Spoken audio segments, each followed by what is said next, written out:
ஒரு பள்ளிக்கூடம் வகுப்பு நடந்துகிட்டு இருக்கு. ஆசிரியர் பாடம் நடத்திக்கிட்டு இருக்கிறார். நடத்தி முடிச்ச உடனே கேட்டார், மாணவர்களே, இதுவரைக்கும் நான் நடத்தின பாடத்தில் உங்களுக்கு ஏதாவது சந்தேகம் இருக்கா அப்படின்னு கேட்டார். அப்புறம் ஒவ்வொருத்தராக கேட்டார். ஒரு மாணவன் எழுந்திருச்சான். சார், எனக்கு சந்தேகம் எதுவுமே இல்லைன்னா. ஏன்னு கேட்டார்.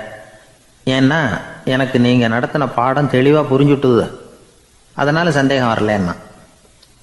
இன்னொரு மாணவன் எழுந்திருச்சான். சார், எனக்கும் சந்தேகம் எதுவும் இல்லைன்னா. ஏண்டான்னு கேட்டார். ஏன்னா எனக்கு நீங்கள் நடத்தின பாடம் எதுவுமே புரியல, அதனால் சந்தேகம் வரல அப்படின்னா. இந்த இடத்துல நாம் கொஞ்சம் சிந்திச்சு பார்க்கணும். இந்த உலகத்தில் எல்லாம் புரிஞ்ச ஒருத்தனுக்கும் சந்தேகம் வராது, எதுவுமே புரியாத ஒருத்தனுக்கும் சந்தேகம் வராது. அறகுறையாக புரிஞ்சுக்கிட்டவன் இருக்கான் பாருங்க, அவனுக்கு தான் அடிக்கடி சந்தேகம் வரும். ஆக மாணவர்களை இந்த 3 வகையாக பிரிக்கலாம். அதே மாதிரி தான் மனிதர்களையும் 3 வகையாக பிரிக்கிறாங்க ஆன்மீகவாதிகள். ஒரு ஆன்மீக பெரியவர் என்ன சொல்றார் தெரியுமா? இந்த உலகத்தில் 3 வகையான மனிதர்கள் இருக்கிறாங்களாம். முதல் வகை எப்படி தெரியுமா? இவங்களுக்கு எதையும் தெரிஞ்சுக்கணுங்கிற அவசியமே கிடையாது. ஏன்னா அவங்களுக்கு எல்லாமும் தெரியும். இவங்க ஞானத்தின் முழு வடிவாக இருக்கிற காரணத்தினால அவங்களுக்கு எந்த சந்தேகமும் இல்லை, எந்த கேள்விகளும் கிடையாது. இந்த நிலையில் இருக்கிறவன் கிருஷ்ணன். எல்லாத்துக்கும் விட தெரிஞ்சுக்கிட்ட நிலையில் அவன் விடையாக மாறிவிட்டான் அப்படின்னு சொல்லுவாங்க. 2வது நிலையில் இருக்கிறவன் அர்ஜுனன். இவனுக்கு எப்போ பார்த்தாலும் கேள்விதான், சந்தேகம்தான். பதில் சொல்ல சொல்ல அவனுக்கு இருக்கிற சந்தேகமும் அதிகமாகிக்கிட்டே இருக்கும், குறையவே குறையாது. அர்ஜுனன் மாதிரி உள்ளவங்க எப்பவும் கேள்வி கேட்டுக்கிட்டே இருப்பாங்க. ஒரு கேள்விக்கு விட கிடைச்சுட்டுன்னு வைங்க, உடனே இன்னொரு கேள்வி அவங்க கிட்ட இருந்து வரும். கிருஷ்ணனுடைய நிலை எப்படின்னா அது கேள்விகளே அற்ற ஒரு நிலை. அர்ஜுனனுடைய நிலை எப்படின்னா அது கேள்விகளை தவிர வேறு எதுவும் அற்ற ஒரு நிலை. இவங்களை தவிர இன்னொரு ஆள் இருக்கிறான், அவனுக்கும் கேள்விகள் அற்ற ஒரு நிலை தான். அவன் யாருன்னா துரியோதனன். இவனுக்கு தெரிஞ்சுக்கணுங்கிற எண்ணமே சுத்தமாக கிடையாது. ஆவலே இல்லைங்கிறதுனால அதை புரிஞ்சுக்கணுங்கிற அவசியமும் இல்லை. அதனால் அவனுக்கு கேள்விகள் அற்ற ஒரு நிலையில் அவன் இருந்துகிட்டு இருக்கிறான். எல்லா பதிலும் தெரிந்து கொண்ட நிலையில கிருஷ்ணனும் கேள்விகள் அற்ற நிலையில் இருக்கிறான். தெரிஞ்சுக்கணுங்கிற ஆவலே இல்லாத துரியோதனனும் கேள்விகள் அற்ற நிலையிலே இருக்கிறான். இப்படியும் இல்லாமல் அப்படியும் இல்லாமல் ரெண்டும் கெட்ட நிலையில் இருக்கிறானே, அவன் தான் அர்ஜுனன். அதனால பெரியவங்கள்லாம் என்ன சொல்றாங்கன்னா, இந்த உலகத்தில் அர்ஜுனன்களாக இருக்கிறவங்க ஒன்று துரியோதனனா மாறிடணும், இல்லைன்னா கிருஷ்ணனா மாறிடணும். இதை தவிர வேற வாய்ப்பு இல்லை. துரியோதனன் மாதிரி உள்ளது விலங்கு நிலை, கிருஷ்ணன் மாதிரி உள்ளது தெய்வ நிலை. அர்ஜுனன் விலங்காவும் ஆக முடியல, தெய்வமாகவும் ஆக முடியல. இப்படி ரெண்டும் கெட்டானா இருக்கிற வரைக்கும் இந்த கேள்விகளும் பிரச்சனைகளும் இருந்துகிட்டே தான் இருக்கும். இதுதான் பெரியவர்கள் சொல்லுகிற அனுபவ உண்மை. ஒரு ஆசிரியர் ரொம்பவும் விரிவாக விளக்கமாக பாடம் நடத்தின பிறகு, மாணவர்களே, ஏதாவது சந்தேகம் இருந்தால் கேளுங்கன்னாராம். ஒரு மாணவன் எழுந்திருச்சான். சார், எனக்கு ஒரு சந்தேகம்னா. என்னன்னு கேட்டார். இது வரைக்கும் என்ன பாடம் சார் நடத்துனீங்க அப்படின்னா அந்த பையன். ஒரு ஊரில் ஒருத்தர் இருந்தான். ஏதோ ஒரு சின்ன அலுவலகத்தில் வேலை பார்த்துக்கிட்டு இருந்தான். ரொம்ப ஏழை. வர்ற கொஞ்சம் வருமானத்தை வச்சு வாழ்க்கையை ஓட்டிகிட்டு இருந்தான். ஒரு நாள் தெரு வழியாக அவன் நடந்து வந்துக்கிட்டு இருக்கிறான். தெருவில் ஒரு காசு கிடந்தது. அதை பார்த்துட்டான். அது குனிஞ்சு எடுத்தான். அது ஒரு பழங்கால காசு. அந்த காசு நடுவில் ஒரு துளை இருந்தது, அதாவது துளையிட்ட நாணயம். பழங்காலத்தில் புழக்கத்தில் இருந்த ஒரு நாணயம் அது. துளையிட்ட நாணயம் கிடைச்சதுன்னா ரொம்ப நல்லது, அது அதிர்ஷ்டம் அப்படின்னு ஒரு நம்பிக்கை உண்டு. இவன் கையில் அது கிடைச்சதும் ரொம்ப சந்தோஷப்பட்டான்.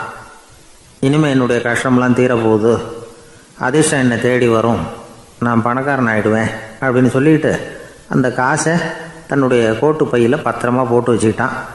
அடிக்கடி அதை தொட்டு பார்த்துக்கிறது உண்டு, வெளியில் எடுக்க மாட்டான். இப்படியே கொஞ்ச காலம் ஆச்சு. அதுக்கப்புறம் என்னாச்சு தெரியுமா? நிஜமாகவே அதிர்ஷ்டம் அவனை தேடி வர ஆரம்பிச்சுட்டுது.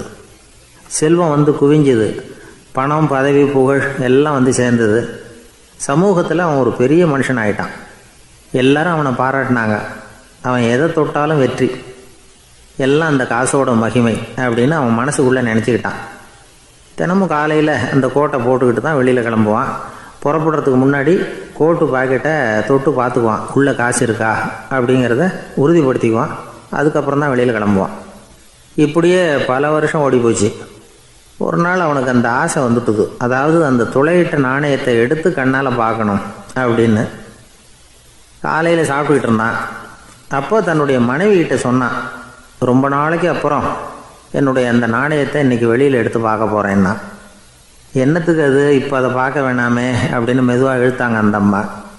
இல்லை நான் பார்த்தே தீரணும் அப்படின்னு அவன் தன்னுடைய சட்டை பைக்குள்ளே கையை விட்டான். உள்ளே இருந்த நாணயத்தை வெளியில் எடுத்தான். பார்த்தா அவனுக்கு ஆச்சரியமாக போச்சு. அந்த நாணயத்தில் தொலையே இல்லை. என்ன ஆச்சு அப்படின்னு சொல்லி அவன் ரொம்ப குழம்பி போயிட்டான்.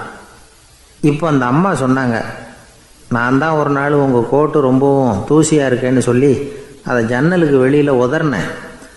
உள்ளே இருந்த அந்த காசு அப்போ எனக்கு தெரியாது, ஞாபகத்தில் இல்லை. அது தெருவில் விழுந்துட்டது போல இருக்கு. அதுக்கப்புறம் எவ்வளவோ தேடி பார்த்தேன், கிடைக்கல.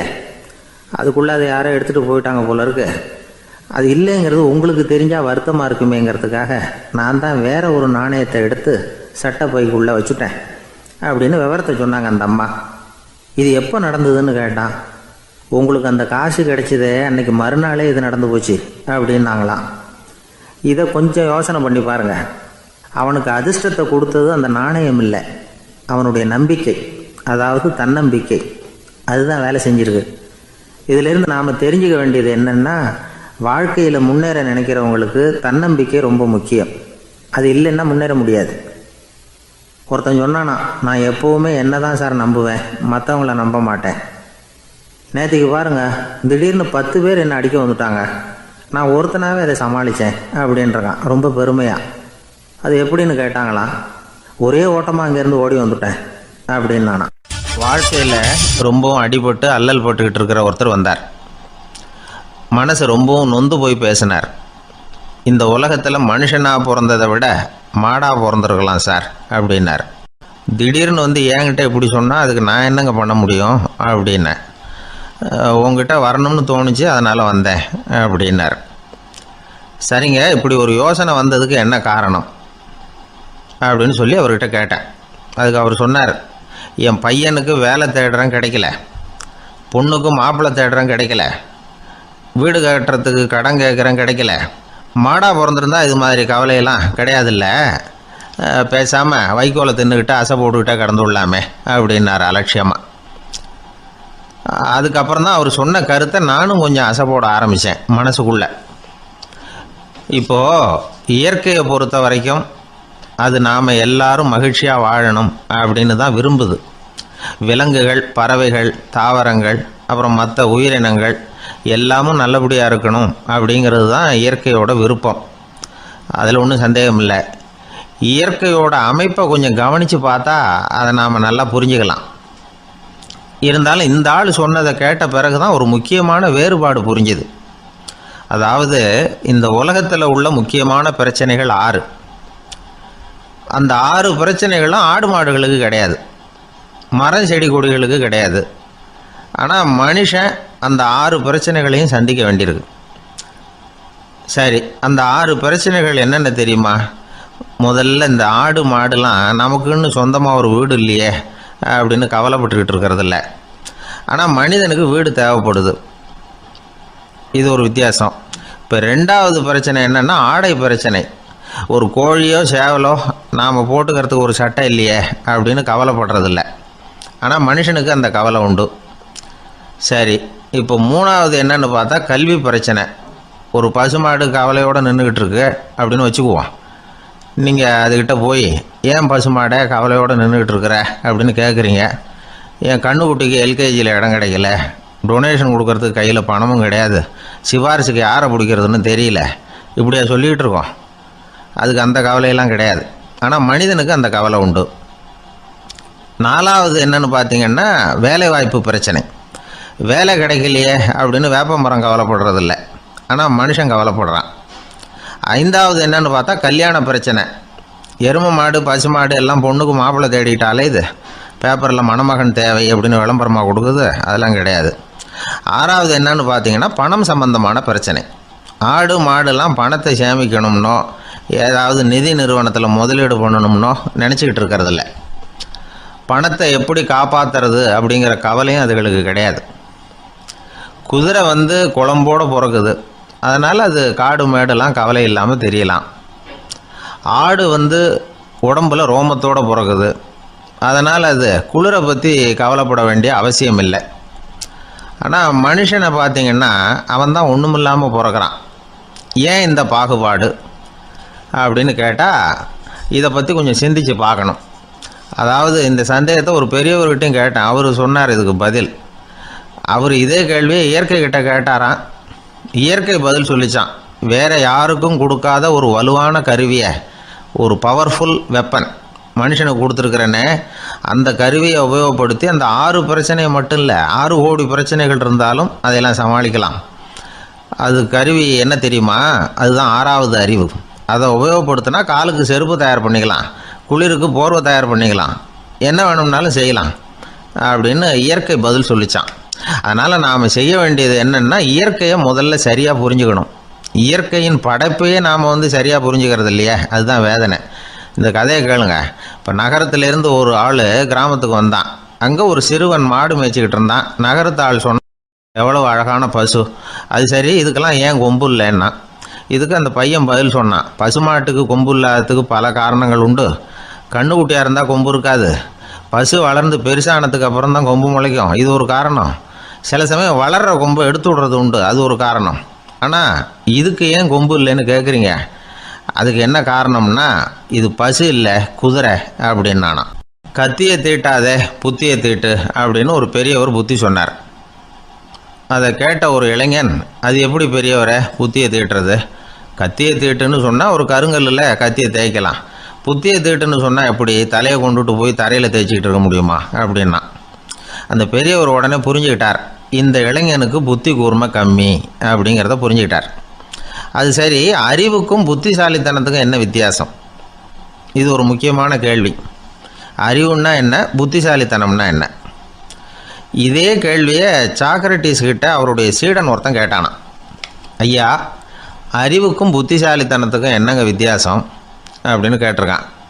சாக்ரட்டிஸ் நிமிர்ந்து பார்த்துருக்கிறார் அந்த சீடனை. அதுக்கப்புறம் சொன்னாரான், நான் சொல்கிறேன் உன்னுடைய கேள்விக்கு பதில், ஆனால் அதுக்கு முன்னாடி நீ ஒரு காரியம் பண்ணணும்னாரான்.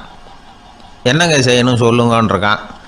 அதோ பாரு ஒரு பெரியவர் உட்காந்துருக்கிறாரு, அவர்கிட்ட போ, இங்கேருந்து பக்கத்தில் இருக்கிற அந்த கிராமத்துக்கு போய் சேர எவ்வளவு நேரம் ஆகும் அப்படின்னு கேட்டுட்டு வா அப்படி சொன்னார் சாக்ரட்டிஸ். சரின்னு சொல்லிவிட்டு இவன் போனான். அந்த பெரியவர் முன்னாடி போய் நின்னான். ஏங்க பெரியவரை, இங்கேருந்து அதோ தெரியுத அந்த கிராமத்துக்கு போய் சேர்றதுக்கு எவ்வளவு நேரம் ஆகும் அப்படின்னு கேட்டான். பெரியவர் நிமிர்ந்து பார்த்தார், ஆனால் பதில் எதுவும் சொல்லலை. இவன் மறுபடியும் ஒரு தடவை அதே கேள்வியை அவர்கிட்ட கேட்டான். என்னங்க நான் கேட்குறது உங்கள் காதில் விழுதா, அந்த கிராமத்துக்கு போய் சேர்றதுக்கு எவ்வளோ நேரம் ஆகும் அப்படின்னு சொல்லி மறுபடியும் கேட்டான். அப்பவும் அவர் பதில் சொல்லலை. உடனே அவன் மனசுக்குள்ளே முடிவு பண்ணிக்கிட்டான், சரி பெரியவர் ஒரு மாதிரியாக தெரிகிறார், புத்தி சுவாதீனம் சரியில்லாத ஒரு மாதிரி தெரியுது அப்படின்னு நினச்சிக்கிட்டே வந்த வழியிலே திரும்பி வந்துட்டான். கொஞ்சம் தூரம் நடந்திருப்பான். இப்போ அந்த பெரியவர் மறுபடியும் கூப்பிட்டார், இளைஞனே இப்படி வாழ்னார். இவனுக்கு ஒன்றும் புரியல. மறுபடியும் திரும்பி நடந்தான். அவர் முன்னாடி போய் நின்னான். பெரியவர் சொன்னார், தம்பி இங்கேருந்து அந்த கிராமத்துக்கு போய் சேர்றதுக்கு 5 நிமிஷம் ஆகும் அப்படின்னார். இப்போ அந்த இளைஞன் அந்த முதியவரை ஒரு மாதிரியாக பார்க்க ஆரம்பித்தான். அதுக்கப்புறம் கொஞ்சம் யோசித்தான். பிறகு அவர்கிட்டே கேட்டுட்டான், ஏங்க பெரியவரை, இதே பதிலை அப்போவே என்கிட்ட சொல்லியிருக்கலாமே, என்னை திரும்பி போன்னு சொல்லிவிட்டு பாதி தூரம் போனதுக்கப்புறம் மறுபடியும் கூப்பிட்டு அதுக்கப்புறம் இப்படி சொல்கிறீங்களே, இது நியாயமா அப்படின்னா. பெரியவர் சிரித்தார். அதுக்கப்புறம் சொன்னார், ஏன்பா நீ எவ்வளவு வேகமாக நடக்கிறேங்கிறத பார்க்காம நீ கிராமத்துக்கு போய் சேர வேண்டிய நேரத்தை எப்படி என்னால் சொல்ல முடியும்? அதனால தான் உன்னை கொஞ்சம் தூரம் நடக்க விட்டு உன்னுடைய நடையின் வேகம், அந்த கிராமம் இருக்கிற தூரம் ரெண்டையும் கணக்கு போட்டு அதுக்கப்புறம் நேரத்தை சொன்னேன்னார். சீடன் வந்து தலை குனிந்தான். அப்படியே திரும்பி வந்து சாக்ரட்டிஸ் முன்னாடி நின்னான். சாக்ரட்டிஸ் இப்போ சொல்கிறார், தம்பி அதுக்கு பேர் தான் புத்திசாலித்தனம். இந்த அறிவு கூர்மை வந்து எல்லா இளைஞர்களுக்கும் வரணும் அப்படிங்கிறதுக்காகத்தான் கத்தியை தீட்டாதே புத்தியை தீட்டு அப்படின்னு பெரியவங்கள்லாம் சொல்லிகிட்டு இருக்கிறாங்க. புத்தியை தீட்டுறவங்கெல்லாம் வாழ்க்கையில் அறிவாளியாகிறாங்க, தீட்டாதவங்க கோமாளியாகிறாங்க. இதுதான் இன்றைக்கி நடக்கிறது. அதனால் அறிவு கூர்மைங்கிறது வேறு. இந்த காலத்து ஆசாமி ஒருத்தர் இன்னொருத்தரை பார்த்து கேட்டார், ஏங்க, ஒரு விமானம் இங்கேருந்து புறப்பட்டு 2 மணி நேரத்தில் மதுரைக்கு போய் சேருது. நல்லா கவனிங்க, ஒரு விமானம் இங்கேருந்து புறப்பட்டு 2 மணி நேரத்தில் மதுரைக்கு போய் சேருது அப்படின்னா என்னோடய வயசு என்னன்னு கேட்டார். இவர் கேட்குறதுல ஏதாவது அர்த்தம் இருக்கா? அதாவது இங்கேருந்து புறப்பட்டு 2 மணி நேரம் ஆகுது மதுரைக்கு போகிறதுக்கு, அப்படின்னா என் வயசு என்னன்னு கேட்குறாரு. இதை கேட்ட உடனே அவர் பதில் சொன்னார், அப்படின்னா உங்களோட வயசு 20 அப்படின்னார். எப்படிங்க அவ்வளவு கரெக்டாக சொன்னீங்க அப்படின்னு கேட்டார். வேறு ஒன்றும் இல்லை, எங்கள் பக்கத்து வீட்டில் ஒரு முழு பைத்தியம் இருக்குது, அதோட வயசு 40, அப்படின்னா உன் வயசு 20 தான் இருக்கணும் அப்படின்னார். அரை பைத்தியம்னு முடிவு பண்ணிக்கிட்டார். அதனால் வாழ்க்கையில் அறிவு கூர்மைங்கிறது ரொம்ப அவசியம். அந்த புத்திசாலித்தனம் இருக்கிறவங்க வாழ்க்கையில் வெற்றி பெறுவது நிச்சயம். ஒரே ஒரு ஊரில் ஒரு ராஜா இருந்தார். அவர் பேரில் மக்களுக்கு ரொம்ப மரியாதை. அவ்வளவு நல்லா ஆட்சி புரிஞ்சுக்கிட்டு வந்தார். அவருக்கு வயசாயிட்டுது. அதனால் ஒரு நாள் அமைச்சரை கூப்பிட்டார். இதை பாருங்கள், எனக்கு வயசாயிட்டுது, அதனால் இந்த அரச பொறுப்பையெல்லாம் நீங்கள் ஏற்றுக்குங்க அப்படின்னார். அதுக்கப்புறம் ராணியை கூப்பிட்டார். வா, நாம் இனிமேல் இங்கே இருக்க வேணாம், காட்டுக்கு போய் தவம் பண்ணலாம் அப்படின்னு கூப்பிட்டார். இந்த செய்தி மக்களுக்கு அறிவிக்கப்பட்டது. மக்கள் உடனே கூட்டம் கூட்டமாக அரண்மனைக்கு வர ஆரம்பிச்சிட்டாங்க. மன்னரை போய் பார்க்குறாங்க. அரசே, தாங்கள் எங்களுக்கு தந்தை மாதிரி. நீங்கள் காட்டுக்கு போயிட்டால் நாங்கள்லாம் இங்கே எப்படி இருக்க முடியும்? எங்களுக்கெல்லாம் எந்த துன்பமும் இல்லாமல் பார்த்துக்கிட்டு வர்றீங்க. இது மாதிரியான ஒரு அரசாட்சி இல்லைன்னா மக்கள் வாழ்ந்து என்ன பயன் அப்படின்னாங்க. இருந்தாலும் என்ன பண்ணுறது, வயசாயிட்ட காரணத்தினால இந்த முடிவுக்கு வர வேண்டியிருக்குது அப்படின்னாரா ராஜா. அப்படின்னா நீங்கள் காட்டுக்கு போக வேணாம், நாங்கள் போகிறோம். நாங்கள் அங்கே போய் தவம் பண்ணுறோம், வழிபாடு பண்ணுறோம். கடவுள் வருவார், அவர்கிட்ட வரம் வாங்கிட்டு வந்துடுறோம் அப்படின்னாங்களாம். அப்படி சொல்லிவிட்டு உடனே எல்லாரும் காட்டுக்கு போனாங்க. நாட்டு மக்கள் எல்லாரும் ஒட்டு மொத்தமாக காட்டில் உட்காந்துக்கிட்டு தவம் பண்ணுறதை பார்த்தார் கடவுள். உடனே புறப்பட்டு வந்தார். எல்லாரும் இப்படி உட்காந்துருக்கிறீங்களே, என்ன வேணும் உங்களுக்கு அப்படின்னு கேட்டார். உடனே மக்கள் எல்லாரும் ஒரு குரலில் சொன்னாங்க, சுவாமி, எங்கள் மன்னன் ரொம்ப நாளைக்கு நல்லபடியாக இருக்கணும். அவர் மகிழ்ச்சியாகவும் உடல் நலத்தோடும் இருந்தால் தான் நாங்கள் அமைதியாக வாழ முடியும் அப்படின்னாங்க. சரி, அதுக்கு என்ன செய்யணும் அப்படின்னார் ஆண்டவன். எங்கள் மன்னருக்கு இன்னும் ஒரு 100 வருஷம் ஆயுளை கொடுங்க அப்படின்னாங்க. அவ்வளவு தானே, சரி அப்படியே ஆகட்டும் அப்படின்னு சொல்லிவிட்டு ஆண்டவன் போயிட்டார். மக்கள் மகிழ்ச்சியோடு திரும்பி வந்தாங்க. மன்னா, கடவுள் வரம் கொடுத்துட்டார், நீங்கள் 100 வருஷம் வாழ போகிறீங்க அப்படின்னாங்க. இதை கேட்டதும் ராணி ராஜாவை வணங்கி, நான் தவம் செய்ய போகிறேன் அப்படின்னு புறப்பட்டாங்க. உடனே மக்கள் என்ன நினச்சாங்க தெரியுமா? ஐயோ, நாம் ராஜாவுக்கு மட்டும்தானே நீண்ட ஆயுள் வேணும்னு வரம் வாங்கினோம், ராணிக்கு வாங்கலையே, அதுதான் கோபத்தில் புறப்பட்டாங்க போல இருக்கு அப்படின்னு நினச்சி வருத்தப்பட்டாங்க. ஆனால் ராணி நினச்சது அது இல்லை. ராணி போய் தவம் பண்ணாங்க, கடவுள் காட்சி கொடுத்தார். இவங்க கேட்குறாங்க, சுவாமி, ராஜாவுக்கு மட்டும் 100 வருஷம் ஆயுள்னு வரம் கொடுத்துட்டீங்க, அப்படின்னா குடிமக்களும் 100 வருஷம் இருக்கணும். இப்படிப்பட்ட குடிமக்கள் இல்லைன்னா அப்படிப்பட்ட அரசன் இருந்து என்ன பிரயோஜனம் அப்படின்னாங்களாம். ஆண்டவன் பார்த்தார். சரி, அவங்களும் 100 வருஷம் வாழ்வாங்க, அது மட்டும் இல்லை, நீயும் 100 ஆண்டு காலம் வாழ வரமளிக்கிறேன் அப்படின்னு சொல்லிவிட்டு மறைஞ்சிட்டார். இதில் ஆண்டவன் வர்றதும் மறையிறதும் முக்கியம் இல்லை. இதில் கவனிக்க வேண்டியது ஆள்கிறவனின் விசாலமானம், குடிமக்களின் விசாலமானம், ஆள்கிறவன் மனைவியினுடைய விசாலமானம். இப்படி ஒரு நாடு இருந்துட்டுதுன்னா எப்படி இருக்கும் வாழ்க்கை நினச்சி பாருங்கள். அதனால தான் பெரியவங்கள்லாம் சொல்கிறாங்க, இதய வாசல் திறந்தே இருக்கணும், இதயத்தின் கதவுகளை மூடாதீங்க அப்படின்னு சொல்லுவாங்க. என்கிட்ட ஒருத்தர் சொன்னார், என்னுடைய இதய வாசல் எப்பவும் திறந்தே தான் இருக்குதுன்னார். எதனால் அப்படி சொல்கிறீங்க அப்படின்னு கேட்டோம். டாக்டரே சொல்லிவிட்டார், என்னுடைய இதயத்தில் ஒரு ஓட்டை இருக்குது அப்படின்னு, வால்வு சரியில்லையா அப்படிங்கிறார். ஒரு ஊரில் ஒரு ராஜா இருந்தார்.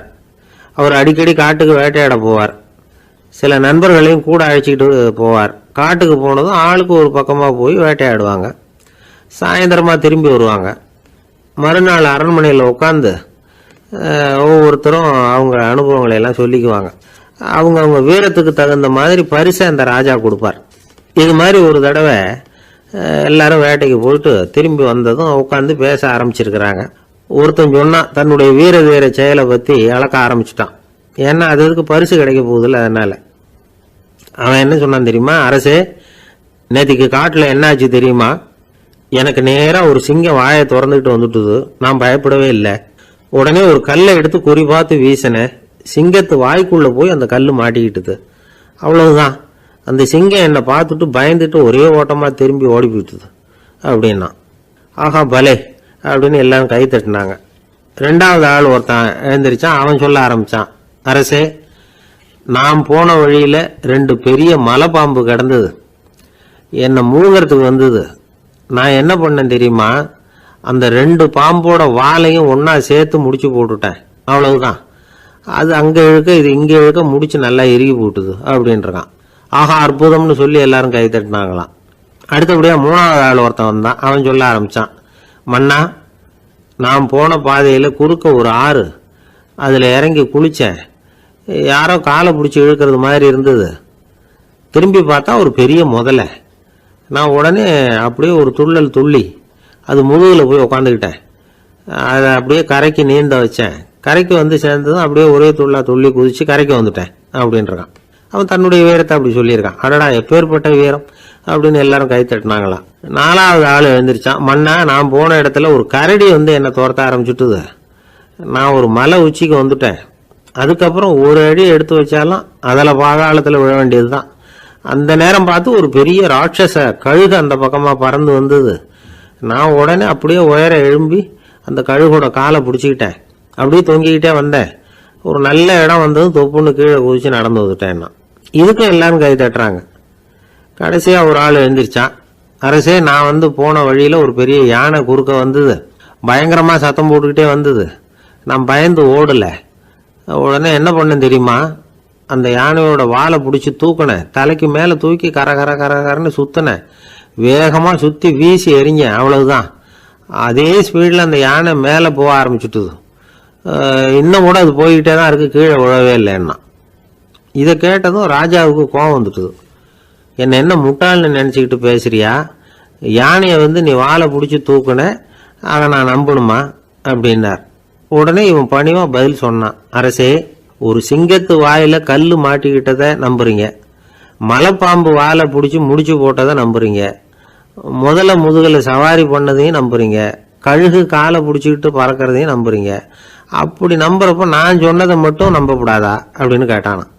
பொய் சொன்னவங்க எல்லாம் தலையை தொங்க போட்டுக்கிட்டாங்களாம். ராஜா அவங்கள பார்த்து சொன்னாராம், நீங்க எல்லாரும் என்னை முட்டாளாக்கி இருக்கிறீங்க. கடைசியா பேசின இவன் தான் எனக்கு உண்மை எது பொய் எதுங்கிறத புரிய வச்சிருக்கிறான். இவன் தான் உண்மையான தைரியசாலி அப்படின்னு சொல்லி அவனுக்கே பரிசையெல்லாம் கொடுத்து பாராட்டினாராம். இப்படி ஒரு கதை. உண்மையை நிலைநாட்டுகிறவன் தான் உண்மையான வீரன் அப்படிங்கிறத இதுல இருந்து நாம புரிஞ்சுக்கணும். இந்த காலத்துல எல்லாம் பொய் சொன்னாதான் பிழைக்க முடியுங்கிறது ஒரு சில பேரோட நம்பிக்கை. ஒரு அப்பாவுக்கு தன் மகனுக்கு பொய் சொல்ல தெரியலையேங்கிற கவலை. பொய் சொன்னாதான் இந்த உலகத்துல பிழைக்கலாம், ஆனா இவனுக்கு அது தெரியலையே, அதனால இவனை அழைச்சிட்டு போய் நடுக்கடல்ல விட்டுட்டு வந்துருவோம் அப்படின்னு அழைச்சிட்டு புறப்பட்டான். கடற்கரைக்கு போனான். மகனுக்கு சந்தேகம், எங்கப்பா என்ன அழைச்சிட்டு போறேன்னு கேட்டிருக்கான். கடல்ல மீன் பிடிக்க கத்து கொடுக்க போறேன் உனக்கு அப்படின்னானா. நான் ஏற்கனவே மீன் பிடிச்சிட்டேனேன்னானா இவன் மகன். எங்க அதுன்னு கேட்டிருக்கான் அப்பங்காரன். சுட்டு சாப்பிட்டுட்டேன் இருக்கான் புள்ள. அப்பங்காரன் பார்த்தான், சரி நம்ம புள்ள பொழைச்சிக்கோ அப்படின்னு சொல்லி திருப்பி அழைச்சிட்டு வந்துட்டானா. இணை புரியாத 2 நண்பர்கள் இருந்தாங்களாம். 2 பேரும் விடாம சிகரெட் குடிக்கிறவங்க. அதுல ஒருத்தன் செத்து போட்டான். இன்னொருத்தன் அதுக்கப்புறம் 2 சிகரெட்டா குடிக்க ஆரம்பிச்சானா. ஏன் இப்படி பண்றேன்னு கேட்டிருக்காங்க. நான் ஒரு சிகரெட்டு தான் குடிக்கிறேன், செத்து போன என்னுடைய ஃப்ரெண்டு இருக்கானே செத்து போனவன், அவனுக்காக இன்னொரு சிகரெட்டு குடிக்கிறேன் அப்படின்னு நானா. இது ரொம்ப ஆபத்து, விட்டுடு அப்படின்னு சொல்லியிருக்காங்க. சரின்னு ஒத்துக்கிட்டான். ஆனால் அதுக்கப்புறமும் ஒரு சிகரெட் வீதமாக குடிச்சிக்கிட்டே இருந்தான். சிகரெட் பழக்கத்தை நீ இன்னும் விடலையான்னு கேட்டாங்களாம். அந்த பழக்கத்தை நான் எப்போ விட்டுட்டேன், இப்போ நான் குடிக்கிறது என் ஃப்ரெண்டுக்காக அப்படின்னு நானா. இவங்கெல்லாம் எப்படி திருந்துறது? அளவுக்கு மிஞ்சினால் அமிர்தமும் நஞ்சு அப்படின்னு சொல்லுவாங்க. அது உண்மைதான். ஒருத்தருக்கு அளவுக்கு மீறிய புகழ் வந்துட்டுதுன்னு வச்சுங்க, அது கூட ஆபத்தா போயிடுறது உண்டு. பழங்காலத்துல எல்லாம் கிரேக்க தேசத்துல ஒரு பழக்கம் உண்டாம். அதாவது யாராவது ஒருத்தரை நாடு கடத்தணும்னா அதுக்கு ஒரு வழி உண்டு. அதாவது ஒருத்தரை நாடு கடத்தணும்னு மக்கள் விரும்புறாங்கன்னு வச்சுங்களேன், அவர் பேரை ஒரு மண்பாண்ட ஓட்டுச்சில்லில் எழுதி அதை ஒரு குறிப்பிட்ட பொது இடத்துல போட்டுற வேண்டியது, அவ்வளவுதான். இது மாதிரி பல பேர் போட்டுக்கிட்டே இருப்பாங்க. எல்லாம் அப்படியே குவிஞ்சு போயிடும். அந்த ஓட்டாஞ்சில்லு குவியலில் யாருடைய பேர் அதிகமாக இருக்குதோ அந்த நபரை ஒரு 10 ஆண்டுகள் நாடு கடத்தி விடுவாங்க. இது அந்த ஊர் வழக்கமாக.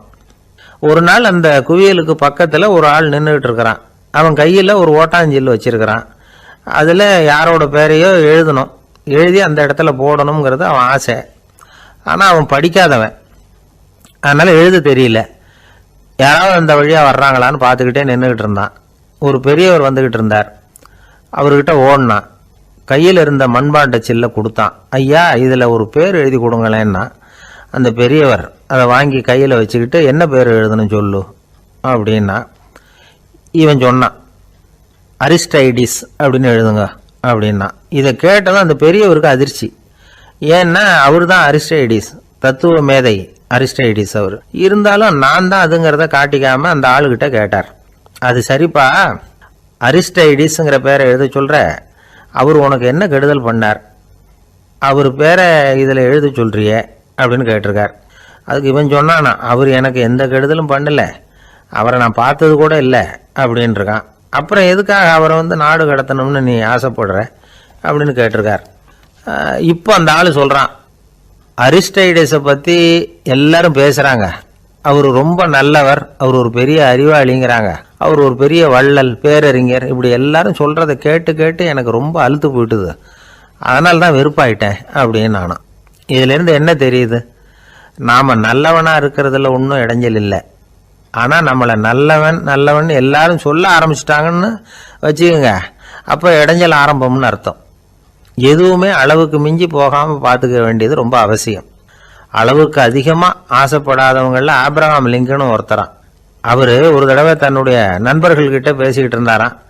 ஒருத்தர் கேட்டிருக்கார், ஒரு மனுஷனுக்கு கால்கள் எவ்வளோ உயரம் இருக்கணும் அப்படின்னு கேட்டாராம். இதுக்கு ஆப்ரஹாம் லிங்கன் சொன்னாராம், அது என்ன, இடுப்புலேருந்து தரையை தொடுற அளவுக்கு உயரம் இருந்தால் போதும் அப்படின்னாராம். ஆரம்ப காலத்தில் ஒரு குரு, அப்போ ஒரு சீடன் இருந்தான். அது வேடிக்கையான குரு, வேடிக்கையான சீடன். ஒரு ஆசிரமம். ஒரு நாள் ஒருத்தன் அவசரமாக அந்த குருவை தேடி வந்திருக்கிறான். என்ன விஷயம்னு விசாரித்தார் குரு. உங்கள் சீடர் என்னை அடிச்சுட்டார் அப்படின்னு புகார் பண்ணானா அந்த ஆள். குரு சீடனை கூப்பிட்டார். அடிச்சே அந்த ஆளை அப்படின்னு கேட்டாரான். ஆமான் இருக்கான் சீடன். ஏன் அடிச்சே அப்படின்னு கேட்டாரான். இந்த ஆள் உங்களை பற்றி மட்டமாக பேசிவிட்டான், என்னால் அதை தாங்கிக்க முடியல, அதனால தான் அடிச்சுட்டேன்ருக்கான். அப்படி என்ன பேசினா அப்படின்னு கேட்டாரான். உன்னுடைய குருநாதர் இப்போல்லாம் அர்த்தமில்லாமல் பேச ஆரம்பிச்சுட்டார் அப்படின்னு சொல்லிவிட்டான், அதனால தான் அடிச்சுட்டேன் அப்படின்னு நானான். அதுக்காக அடித்தே அப்படின்னாரான். நான் அதுக்காக அடிக்கலை குருவே, இப்பெல்லாம் நீங்கள் அர்த்தம் இல்லாமல் பேசுகிறதாக அவன் சொல்கிறான், அப்படின்னா இதுவரைக்கும் நீங்கள் அர்த்தத்தோடு பேசினதாகத்தானே அர்த்தம், அது தப்பு தானே, அதனால தான் அடித்தேன் அப்படின்னு நானான். ஒரு பெரியவர் உட்கார்ந்துருக்கிறார். அவரை சுற்றி அவருடைய தோழர்கள் உட்கார்ந்துருக்கிறாங்க. ஏதோ ஒரு முக்கியமான செய்தியை அவர் அவங்களுக்கு சொல்லிகிட்டு இருக்கிறார். அவங்களும் ஆர்வமாக கேட்டுக்கிட்டு இருக்கிறாங்க. இந்த சமயத்தில் யாரோ ஒரு ஆள் வேகமாக அங்கே வர்றார். வர்ற வேகத்திலேயே எனக்கு ஏதாவது உதவி செய்யுங்க அப்படின்னு கேட்டுக்கிட்டே வர்றார். கேட்கறது உதவி, ஆனால் குரல் மிரட்டுறது மாதிரி இருக்குது, அதட்டி கேட்கறது மாதிரி இருக்குது. இதை கேட்டதும் அந்த பெரியவர் ஆத்திரப்படலை, ஆனால் அவரை சுற்றி இருந்தவங்க ஆத்திரப்பட்டாங்க. இதை பெரியவர் கவனித்தார். கொஞ்சம் அமைதியாக இருங்கன்னார். வந்தவரை கூப்பிட்டார். அவருக்கு சில பொருள்களை கொடுத்தார். என்னங்க, இப்போ உங்களுக்கு மகிழ்ச்சி தானே அப்படின்னார். அப்படின்னு அலட்சியமாக அவர் சொல்கிறார். நான் உங்களை நல்ல முறையில் நடத்தினேன்னா அப்படின்னு கேட்குறாரு அவர் மறுபடியும். அதெல்லாம் ஒன்றும் இல்லை அப்படின்னு சொல்லி அவர் சொல்லிகிட்டு இருக்கிறாரு. குரலில் கடுமை குறையில. சுற்றி இருந்தவங்களால இதை பொறுத்துக்க முடியல. கோபத்தோடு அவரை நோக்கி நெருங்க ஆரம்பித்தாங்க. பெரியவர் அவங்களையெல்லாம் தடுத்து நிறுத்தினார். வந்தவரை வாங்க என்னோட அப்படின்னு சொல்லி அழைச்சிட்டு போனார். வீட்டுக்கு போனார். அங்கே போனதும் இன்னும் சில பொருள்களை எடுத்து அவர்கிட்ட கொடுத்தார். இப்போ திருப்தி தானே, நான் உங்ககிட்ட நல்ல முறையில் நடந்துக்கிட்டேனா அப்படின்னார். அவர் முகம் இப்போ தான் கொஞ்சம் மலர்ந்தது. ரொம்ப நன்றி, இறைவன் உங்கள் குடும்பத்துக்கு எல்லா நன்மைகளையும் செய்வான் அப்படின்னு சொன்னார்.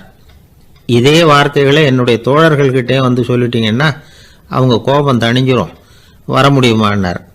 கண்டிப்பாக வர்றேன் அப்படின்னாரு. மறுநாள் காலையில் அந்த இடத்துக்கு வந்தார். அதே மாதிரி சொல்லிவிட்டு அவர் போயிட்டார். தோழர்கள்லாம் ரொம்ப வியப்போடு பெரியவரை பார்த்தாங்க. அந்த பெரியவர் தான் நபிகள் நாயகம்.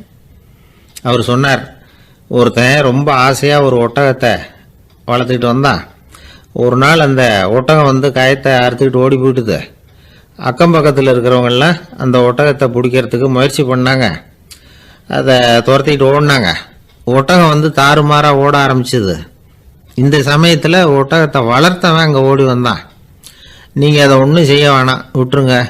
அதோட சுபாவம் எனக்கு நல்லா தெரியும். அதை சுலபமாக என்னோட வழிக்கு கொண்டுட்டு வந்துட முடியும். நான் பார்த்துக்கிறேன், விட்டுருங்கோ அப்படின்னா. எல்லாரும் விலகி போயிட்டாங்க. இவன் என்ன செஞ்சான் தெரியுமா? கொஞ்சம் புல்லை கையில் எடுத்துக்கிட்டு அந்த ஒட்டகத்தை நெருங்கினான். அவ்வளவுதான். அது ஓடி வந்து இவன் காலடியில் உட்காந்துக்கிட்டது. செல்லமாக அதை அப்படியே தடவி கொடுத்தான். முதுகில் ஏறி உட்காந்துக்கிட்டான். அது பாட்டுக்கு சாதுவாக நடந்து போகுது. இந்த கதையை நபிகள் நாயகம் தம்முடைய தோழர்களுக்கு சொல்கிறார். ஒட்டகத்தை மட்டும் இல்லை, சில மனிதர்களையும் கூட சில விதத்தில் அணுகிதான் அவர்களை வந்து சீர்திருத்த வேண்டியிருக்குது அப்படிங்கிறத அவங்களுக்கு உணர்த்தினார். இது ஒரு அழகான உளவியல் அணுகுமுறை. சில குடும்ப தலைவர்கள் கூட இந்த ஒட்டகம் மாதிரி நடந்துக்கிறது உண்டு. அப்புறம் அடங்கி போகிறதும் உண்டு. ஒரு குடும்ப தலைவர் காலையில் எழுந்திரிச்சதுலேருந்து சத்தம் போட்டு கத்திக்கிட்டு இருப்பார். பக்கத்தில் இருந்தவங்கெல்லாம் ஓடி போய் சமாதானம் பண்ணி பார்த்தாங்க. அவர் ஓயறது மாதிரி தெரியல. கடைசியில் அவர் மனைவி வந்தாங்க. நீங்கள் எல்லாம் விலகி போயிடுங்க, அவர் சுபாவம் எனக்கு தெரியும், நான் பார்த்துக்கிறேன் அப்படின்னாங்க. சரின்னு எல்லாரும் போயிட்டாங்க. சாயந்தரமாக வந்து பார்க்குறாங்க, அவர் சத்தம் இல்லாமல் ஒரு மூலையில் உட்காந்துருக்கிறார். ரொம்ப சாதுவா. ஆச்சரியமாக இருந்தது. என்னம்மா பண்ணீங்கன்னு கேட்டாங்க. அது ஒன்றும் இல்லைங்க, ஒரு வேளை சாப்பாட்டை நிறுத்தினேன், பட்னி போட்டேன், அவ்வளவுதான் அப்படின்னாங்க அந்த அம்மா. ஒரு ஜென் துறவி, அவருக்கு ரொம்ப வயசாயிட்டுது, கடைசி காலம். நண்பர்களெல்லாம் கூப்பிட்டார். நண்பர்களே, நான் வந்து வித்தியாசமான முறையில் சாகணும்னு ஆசைப்படுறேன், அதுக்கு ஏதாவது யோசனை சொல்லுங்களேன் அப்படின்னு கேட்டாராம். நண்பர்கள் சிரித்தாங்க. என்ன பேச்சு பேசுகிறீங்க? சாவறதுங்கிறது என்ன விளையாட்டு கத்தனமான காரியமா அப்படின்னு கேட்டிருக்காங்க. அந்த துறவி கொஞ்ச நேரம் யோசனை பண்ணார். அப்புறம் கேட்டாராம், இது வரைக்கும் யாராவது நடந்துக்கிட்டே இறந்துருக்குறாங்களா அப்படின்னாராம். எல்லாரும் இல்லைன்னாங்களாம். ஒருத்தர் மட்டும் சொல்லியிருக்கார். அப்படியும் ஒருத்தர் இறந்துருக்கிறதாக ஒரு கதையில் படிச்சிருக்கிறேன். ஒரு ஞானியால் தான் அப்படியெல்லாம் செய்ய முடியும் அப்படின்னு அவர் சொன்னாராம். சரி, அப்படின்னா அந்த முறை நமக்கு வேணாம். நின்றுக்கிட்டே யாராவது உயிரை விட்டுருக்காங்களா அப்படின்னு விசாரிச்சாராம். அப்படியும் ஒருத்தர் இறந்துருக்கிறார் அப்படின்னாங்களாம். மறுபடியும் அந்த துறவி யோசனை பண்ணியிருக்கிறார். ஏதாவது வித்தியாசமான முறையில் நாம் வந்து போகணும் அப்படிங்கிறது அவருடைய விருப்பம். மனிதன் எப்படி வாழ்கிறானோ அப்படி இறப்பது தான் நல்லது. சரி, யாராவது தலைகீழாக வந்து யோகம் செய்யும் நிலையில் இறந்துருக்கிறாங்களா அப்படின்னு விசாரித்தாராம். நண்பர்கள் சிரித்தாங்க. தலைகீழாக நின்னபடி இறந்ததாக நாங்கள் கேள்விப்பட்டதே இல்லை, அது முடியாத காரியம் அப்படின்னு இருக்காங்க. இப்போ அந்த துறவிக்கு திடீர்னு உற்சாகம் வந்துட்டுது. உடனே எழுந்திரிச்சார், தலைகீழாக நின்னார், அப்படியே உயிரை விட்டுட்டார். அவ்வளோதான். அந்த மடாலயத்தில் ஒரே குழப்பம். எப்படி அவரை கீழே இறக்கி படுக்க வைக்கிறது அப்படின்னு புரியல. இப்படி உயிர் விடுறதை பற்றி அவங்க இதுவரைக்கும் கேள்விப்பட்டதும் இல்லை. உண்மையிலேயே வந்து இவர் வந்து இறந்து தான் போனாராங்கிறதும் தெரியல. சோதித்து பார்த்தாங்க. இதய துடிப்பு, நாடி துடிப்பு எல்லாம் நின்று போயிருந்தது. இவர் எப்பவும் இப்படி தான், என்ன பண்ணுறது இப்போது அப்படின்னு சொல்லி எல்லாரும் குழம்பிக்கிட்டு இருக்கிற சமயத்தில் ஒரு பெரியவர் யோசனை சொன்னார். இந்த துறவியோட மூத்த சகோதரி பக்கத்து மடாலயத்தில் இருக்கிறாங்க, அவங்கள இங்கே அழைச்சிட்டு வந்தால் ஏதாவது வழி கிடைக்கும் அப்படின்னார். அந்த அம்மாவுக்கு 90 வயசு. அழைச்சிட்டு வந்தாங்க. ஒரு குச்சியை ஊன்றிக்கிட்டு அப்படியே மெதுவாக நடந்து வந்தாங்க. வந்து, தம்பி, தலைகீழாக நின்று உயிர் விட்டு இறக்கிறத பார்த்தாங்க. தம்பின்னு கூப்பிட்டு பார்த்தாங்க, ஒன்றும் காணும். உடனே என்ன பண்ணாங்க, தன்னுடைய கைத்தடியால் தம்பியோட உடலை ஒரு தட்டு தட்டினாங்க. ஏப்பா, சாகிறப்பவும் உன்னுடைய குறும்புத்தனத்தை விடலையா? இப்படியாடா சாகிறது? ஒழுங்கா செத்து தொலை அப்படின்னாங்களாம். அவ்வளவுதான். உடனே அந்த துறவி திரும்பி நேராக நின்னார். அக்கா, கோவப்படாத, நான் ஒழுங்காக சாகிறேன், எப்படி செத்தா என்ன, எல்லாம் எனக்கு ஒன்று தான் அப்படின்னு சொல்லிவிட்டு அப்படியே தரையில் படுத்து உயிரை விட்டாராம். அதுக்கப்புறம் அந்த அம்மா கோலை வந்து கையில் எடுத்துக்கிட்டு அப்படியே திரும்பி கூட பார்க்காம அவங்க பாட்டுக்கு போயிட்டாங்களாம். மரணத்தை ஒரு விளையாட்டாக ஆக்கிய அந்த துறவிக்கு வாழ்க்கையே ஒரு விளையாட்டாக தான் இருந்திருக்குது. எந்த நோக்கமும் இல்லாமல் செயல்படுறதுன்னா என்னங்கிறதும் அவருக்கு தெரிஞ்சிருக்குது. பயனை எதிர்பார்க்காம பணி செய்து வாழ்ந்து மறைந்த மகான் அவர். தம்முடைய தொழிலை வந்து விளையாட்டு போல செய்ய தெரிஞ்சவருக்கு வாழ்க்கையே ஒரு விளையாட்டாக மாறிடும். எல்லாமே விளையாட்டாகி விடுகிற போது மரணமும் விளையாட்டாகிவிடும் அப்படிங்கிறது தான் அந்த தத்துவம். ஆனால் அதுக்கு முன்னாடி உங்களுக்குள்ளே இருக்கிற உண்மையான நடிகனை வந்து நீங்கள் அடையாளம் கண்டுபிடிக்கணும். நீங்கள் நடிக்க வேண்டியதே இல்லை, நீங்கள் ஏற்கனவே நடிச்சுக்கிட்டு தான் இருக்கிறீங்க. நீங்கள் இந்த உண்மையை தெரிஞ்சுக்கணும், அவ்வளவுதான். இதுதான் ஞானிகளுடைய கருத்து. வாழ்க்கையை சரியாக புரிஞ்சுக்கிட்டால் எல்லாமே நடிப்புங்கிறது புரியும். கல்யாண பத்திரிக்கை அனுப்பியிருந்தேனே, ஏன்டா வரலன்னு கேட்டானா ஒருத்தன். வந்திருந்தேனே அப்படின்னானா இவன். டேய், ஏன்டா போய் சொல்கிற, நான் பத்திரிக்கையே உனக்கு அனுப்பலையே அப்படின்ட்டுருக்கான் அவன். அதுக்கு இவன் சொன்னானா, பத்திரிக்கை அனுப்புனேன்னு நீ போய் சொல்கிறப்போ கல்யாணத்துக்கு வந்தேன்னு நான் போய் சொல்லக்கூடாதா அப்படின்னானா. விவசாயிகள் வந்து அவங்க விவசாயம் முன்னேறி இருக்கிற அளவுக்கு விவசாயிகளுடைய வாழ்க்கை தரம் முன்னேறலை. அந்த அளவுக்கு அவர்கள் வந்து நாட்டுக்காக உழைச்சிக்கிட்டு இருக்கிறாங்க. அந்த காலத்திலே அதை பற்றி ஒரு கதை சொல்கிறது உண்டு. ஒரு வயசான ஆள் நிலத்தில் ஏறு ஊதுகிட்டு இருந்தாராம். கிழிஞ்சு போன ஒரு சின்ன துண்டை தான் இடுப்பில் கட்டியிருந்தாராம். தலையில் ஒரு கந்தலை சுற்றி இருந்தார். உடம்பு பூரா சேரு, ரொம்ப ஏழை. ஏறு ஓட்டிகிட்டு இருக்கிறவர் வேற எப்படி இருப்பார்? இருந்தாலும் அந்த ஆள் ரொம்ப ஜாலியாக பாட்டு பாடிக்கிட்டே ஏறு ஊதுகிட்டு இருந்தாராம். உடம்புல தான் அவர் ஏழையை தவிர மனசில் ஒரு ஏழையாக தெரியல. அந்த சமயத்தில் அந்த நாட்டு ராஜா அந்த பக்கமாக குதிரை மேலே வந்தாராம்.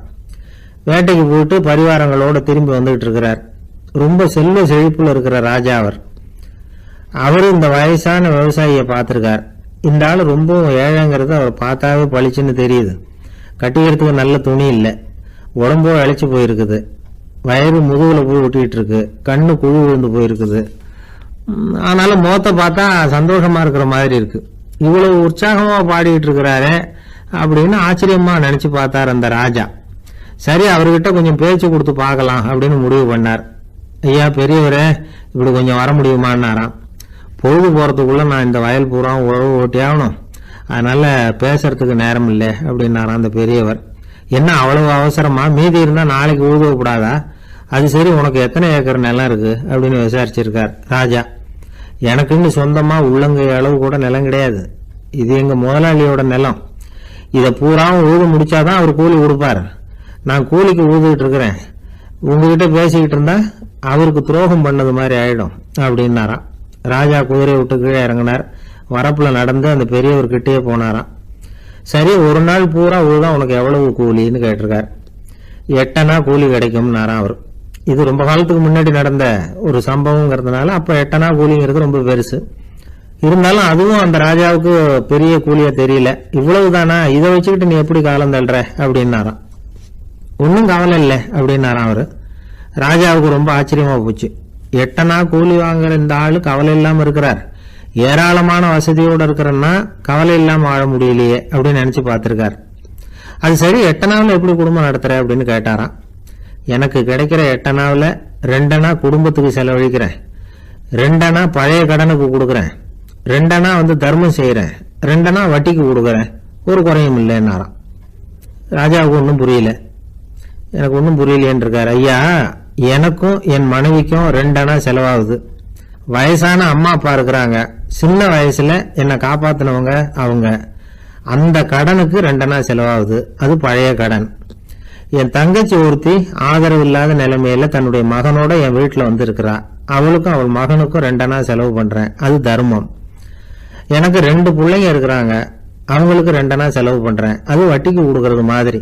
பிற்காலத்துல அவங்க எங்களை காப்பாத்துவாங்க. அந்த வகையில நான் திருப்தியோட வாழ்ந்துகிட்டு இருக்கிறேன் அப்படின்னாராம். ராஜாவுக்கு அர்த்தம் புரிய ஆரம்பிச்சுதான். அந்த பெரிய நிலத்தை விலை கொடுத்து வாங்கி அந்த பெரியவருக்கே தானமா கொடுத்துட்டாராம். இப்போ ஊழவருக்கே நிலம் சொந்தமாயிட்டுது. அன்னையிலிருந்து அரசனுக்கும் ஆறுதல் கிடைச்சுதான். இப்படி ஒரு கதை சொல்லுவாங்க.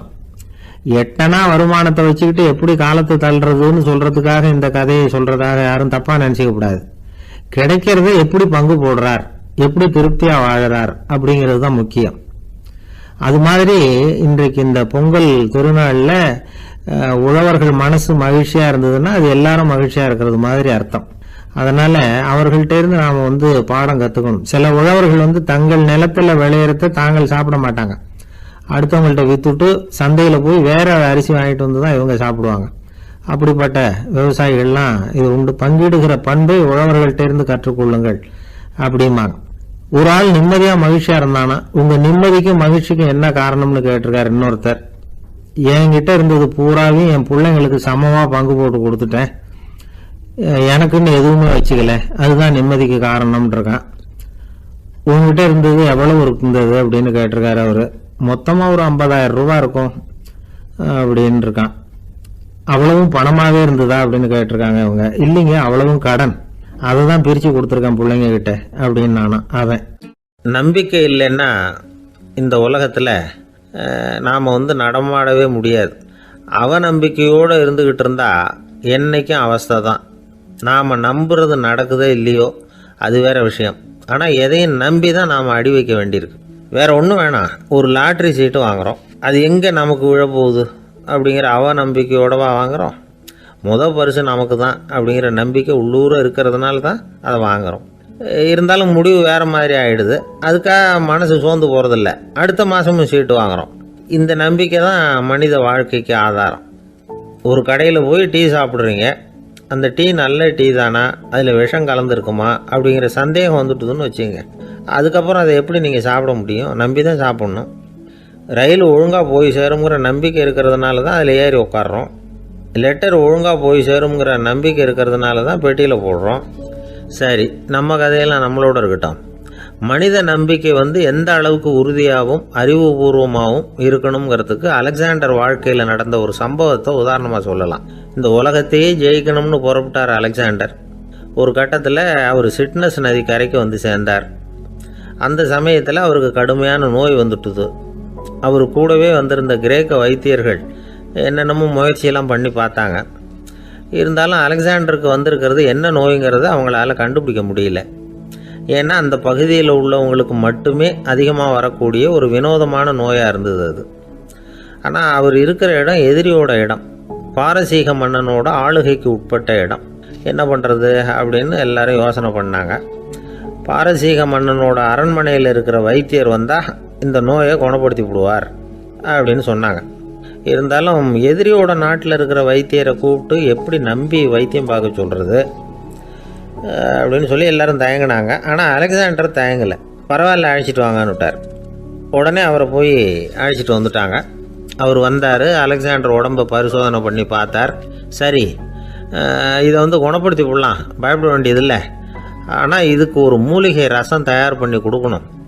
நான் போய் அதை தயார் பண்ணிவிட்டு 2 நாளில் திரும்பி வந்துடுறேன் அப்படின்னு சொல்லிவிட்டு போனார் அந்த வைத்தியர். அதே மாதிரி 2 நாளில் திரும்பி வந்தார் மூலிகை ரசத்தோட.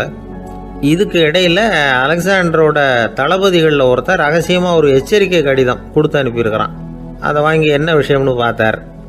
இப்போ உங்ககிட்ட வந்திருக்கிற எதிரி நாட்டு வைத்தியரை நம்பாதீங்க, அவன் கொண்டுகிட்டு வந்திருக்கிற மூலிகை ரசத்தில் விஷம் கலந்துருக்குது அப்படின்னு அதில் எழுதியிருக்கு. அதை பார்த்தார் அலெக்சாண்டர். இருந்தாலும் கொஞ்சம் கூட அலட்டிக்கல. வைத்தியர் கொடுத்த மருந்தை வாங்கி கடகடன்னு குடிச்சுட்டு அதுக்கப்புறம் அந்த கடிதத்தில் இருந்த விஷயத்தை அந்த வைத்தியர்கிட்ட சொன்னார். வைத்தியர் திகைச்சு போயிட்டார். தன் மேலே அலெக்சாண்டர் வச்சிருக்கிற நம்பிக்கையை பார்த்து அவருக்கு ரொம்ப வியப்பு. வைத்தியர் உண்மையிலேயே நல்ல மருந்து தான் கொண்டுகிட்டு கொடுத்துருக்கிறார், அதில் விஷம்லாம் எதுவும் கலக்கலை. அதுக்கப்புறம் அலெக்சாண்டர் அந்த வைத்தியரை பார்த்து சொன்னாராம், நம்பிக்கைங்கிற அச்சாணியை ஆதாரமாக வச்சுக்கிட்டு தான் இந்த உலகம் சுற்றிக்கிட்டு இருக்குது. எனக்கு எதிரியாக இருந்தாலும் பாரசீக மன்னர் ரொம்ப பெரியவர். அப்பேற்பட்ட மன்னருடைய அரண்மனை வைத்தியர் தொழில் நேர்மை இல்லாதவராக இருக்க மாட்டார். அப்படி இருந்தால் அவரை அரண்மனை வைத்தியராக வச்சிருக்கவே மாட்டாங்க அப்படின்னு நம்பினேன். என்னுடைய நம்பிக்கை வீண் போகலை அப்படின்னாராம். இதுதான் மானுட நம்பிக்கைங்கிறது. இந்த காலத்துலேயும் இது மாதிரி இந்த மானுட நம்பிக்கையை ரொம்பவும் சாமர்த்தியமாக கையாளுகிற கெட்டிக்காரங்க சில பேர் இருக்கிறாங்க. இந்த காலத்து குரு, அவருக்கு ஒரு சிஷ்யன். குரு முன்னாடி அந்த சிஷ்யன் ரொம்ப பணிவாக நின்று, குருவே, உங்கள் கையால் விஷத்தை கொடுத்தாலும் அதை வாங்கி மடமடன்னு குடிச்சிருவேன் அப்படின்னா. உன்னுடைய குரு பக்தியை மெச்சினேன் அப்படின்னார் குரு. அதுக்கு அந்த சிஷ்யன், அப்படி இல்லை குருவே, உங்ககிட்ட சிஷ்யனாக இருக்கிறத விட உங்கள் கையால் விஷத்தை வாங்கி குடிச்சு விடுறது ரொம்ப நல்லது, அதனால தான் அப்படி சொன்னேன் அப்படின்னா. ரொம்ப நாளைக்கு முன்னாடி ஒரு நாள் கோவலன் நாடகம் நடந்தது. எங்கள் மதுரையில் நடந்தது. அதில் ஒரு முக்கியமான கட்டம், கண்ணகி கிட்ட சிலம்பை வாங்கிக்கிட்டு அதை விற்கிறதுக்காக மதுரை நகருக்கு புறப்படுறான் கோவலன். அந்த சமயத்தில் கண்ணகி பாடுற மாதிரி ஒரு நாடக பாடல் நாடக ஆசிரியர் எழுதினது. அது என்ன பாட்டுன்னா, மா பாவியோர் கூடி வாழும் மதுரைக்கு மன்னா போகாதீர் என்று அப்படின்னு ஆரம்பிக்கும் அந்த பாட்டு. இதுதான் அந்த பாட்டு. இதை கண்ணகி மேடையில் பாடின உடனே கூட்டத்தில் சலசலப்பு. நம்ம ஊர்லேயே வந்து நமக்கு முன்னாடியே நின்றுக்கிட்டு மா பாவியோர் கூடி வாழும் மதுரை அப்படின்னு சொல்கிறாங்களே, என்ன தைரியம் அப்படின்னு எல்லாம் குழப்பம் பண்ண ஆரம்பிச்சிட்டாங்க. மக்கள் சத்தம் போட ஆரம்பிச்சிட்டாங்க. எதிர்ப்பு குரல் அது பாட்டுக்கு வர வர அதிகமாக போட்டுது. கொண்டுக்கிட்டு வா அந்த நாடக ஆசிரியரை, எழுதுனது யார் அப்படின்னு ஒரே சத்தம், கூச்சல். வேறு வழி இல்லை. மெதுவாக மேடைக்கு வந்தார் அந்த நாடக ஆசிரியர். 4 பக்கத்திலிருந்தும் கேள்வி கணைகள். மக்களை பார்த்து கொஞ்சம் அமைதியாக இருங்கோ அப்படின்னு சொல்லிவிட்டு தன்னுடைய விளக்கத்தை சொல்ல ஆரம்பித்தார் அந்த நாடக ஆசிரியர். மா அப்படின்னு சொன்னால் திருமகளாகிய லட்சுமி அப்படின்னு அர்த்தம்.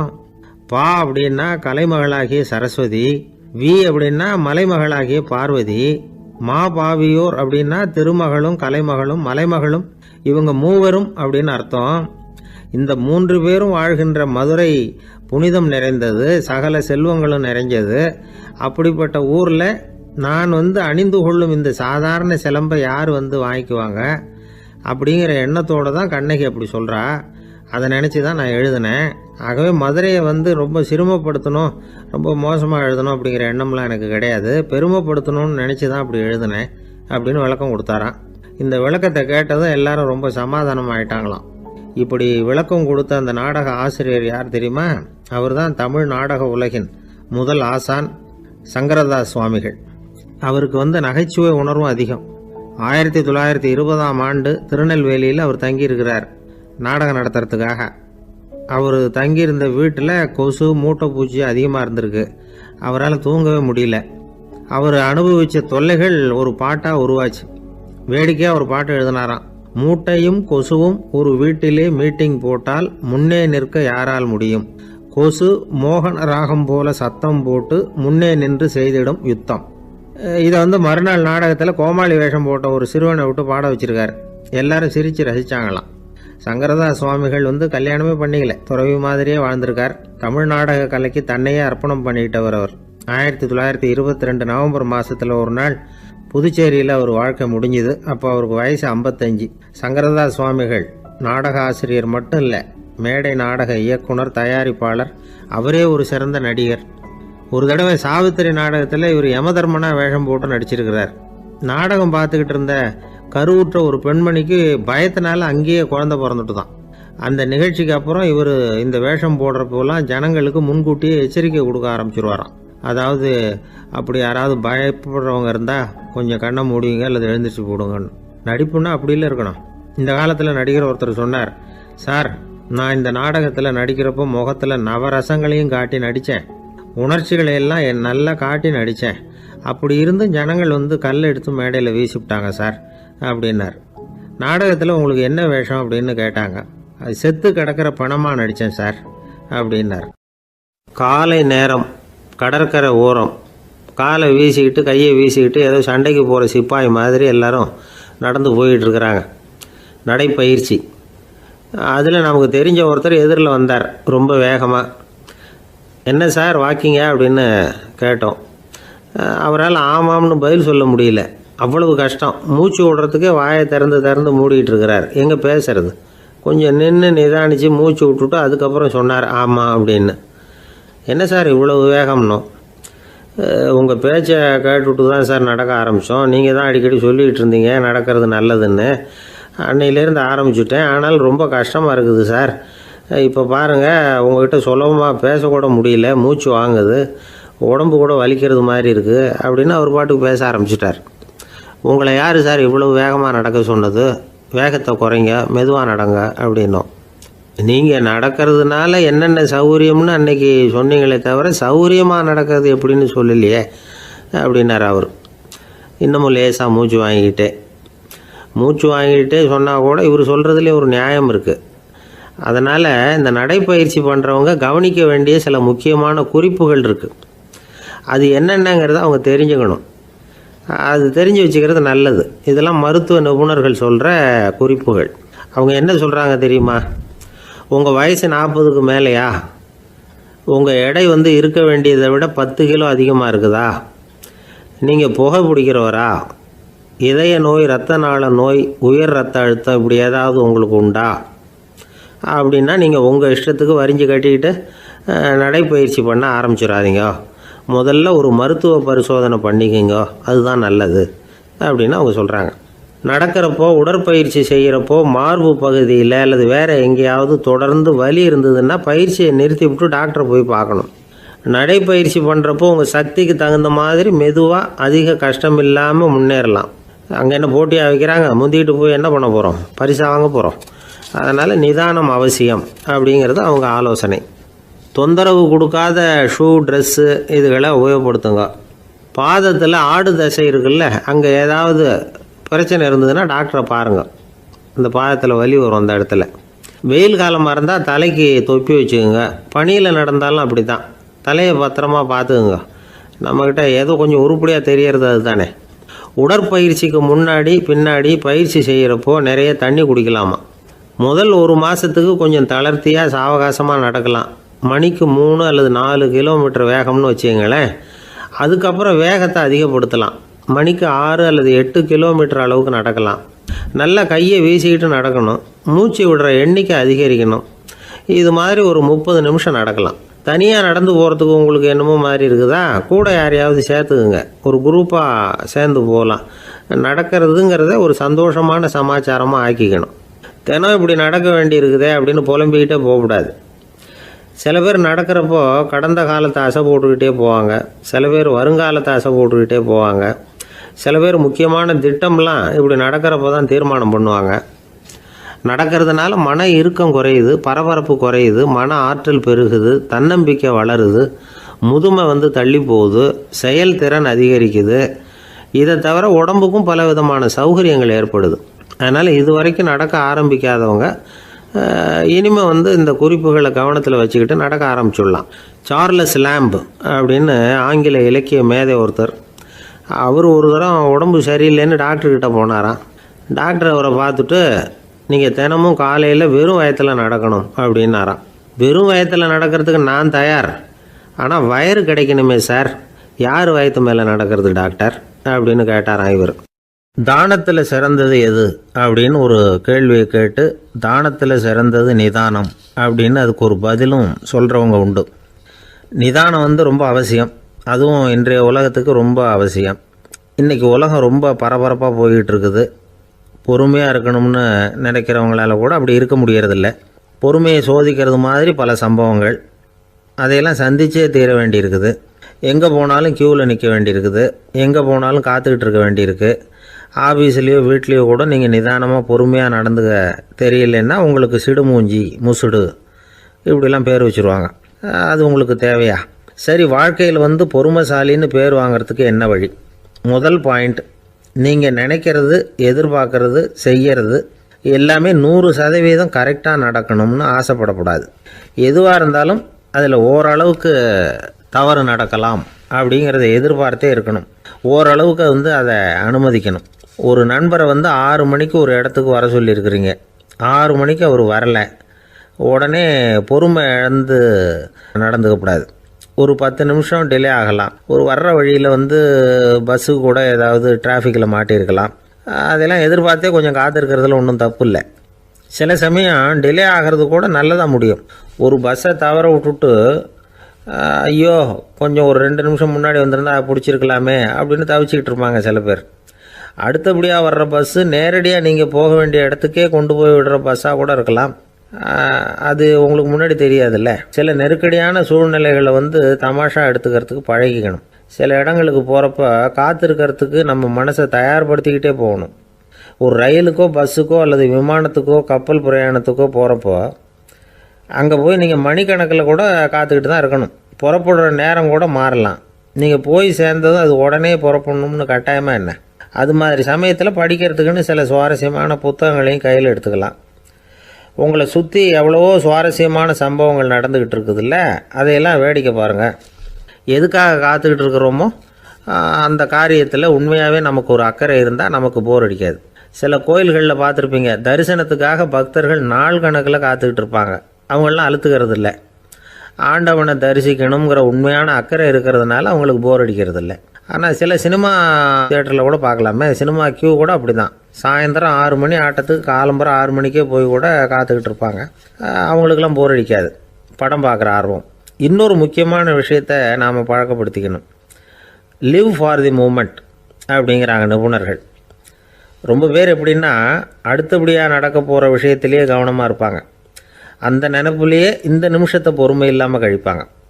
ஒருத்தர் இருக்கார், அவர் எப்படின்னா ஆஃபீஸ் முடியறதுக்குள்ளேயே சார் 5 மணிக்கெல்லாம் ரெடியாக இருங்க, நாம் அந்த ஹோட்டலில் போய் டிஃபன் சாப்பிட்ணும் அப்படின்னு 4 மணிலேருந்து சொல்லிகிட்டு இருப்பார். 4:55 பரபரப்பாக ஓடி வருவார். 2 பேரும் புறப்படுவோம், ஹோட்டலுக்கு போவோம், சாப்பிட்டுக்கிட்டு இருப்போம். அப்படி சாப்பிட்டுட்டு இருக்கிறப்ப சார் சாப்பிட்டு முடித்ததும் நேராக ஒரு ஜவுளி கடைக்கு போகிறோம் அப்படிம்பார். பரபரக்க சாப்பிட்டு முடிப்பார், புறப்படுவார். ஜவுளி கடையில் அவசரமாக சீக்கிரம் பில் போடுங்க சார், சினிமாவுக்கு நேரம் ஆகிடும்பார். சினிமா தியேட்டரில் உட்காந்து அடுத்தபடியாக எங்கே டின்னர் சாப்பிட்றதுன்னு யோசனை பண்ணிகிட்டு இருப்பார். ராத்திரி படுக்கையில் விழுந்ததுக்கு அப்புறமும் நாளைக்கு காலையில் எழுந்திரிச்சதும் அதை பண்ணணும் இதை பண்ணணும்னு திட்டம் போட்டுக்கிட்டே இருப்பார். அதாவது எப்போவும் அடுத்த நிமிஷம், அடுத்த நாள், அடுத்த வாரம், அடுத்த வருஷம், இதுதான் அவங்க சிந்தனை. இந்த நிமிஷம் என்ஜாய்மெண்ட்டை அவங்க இழந்துடுறாங்களாம். அதனால தான் வாழ்நாள் பூரா பொறுமையின்மை, அவஸ்தை, அல்லல்.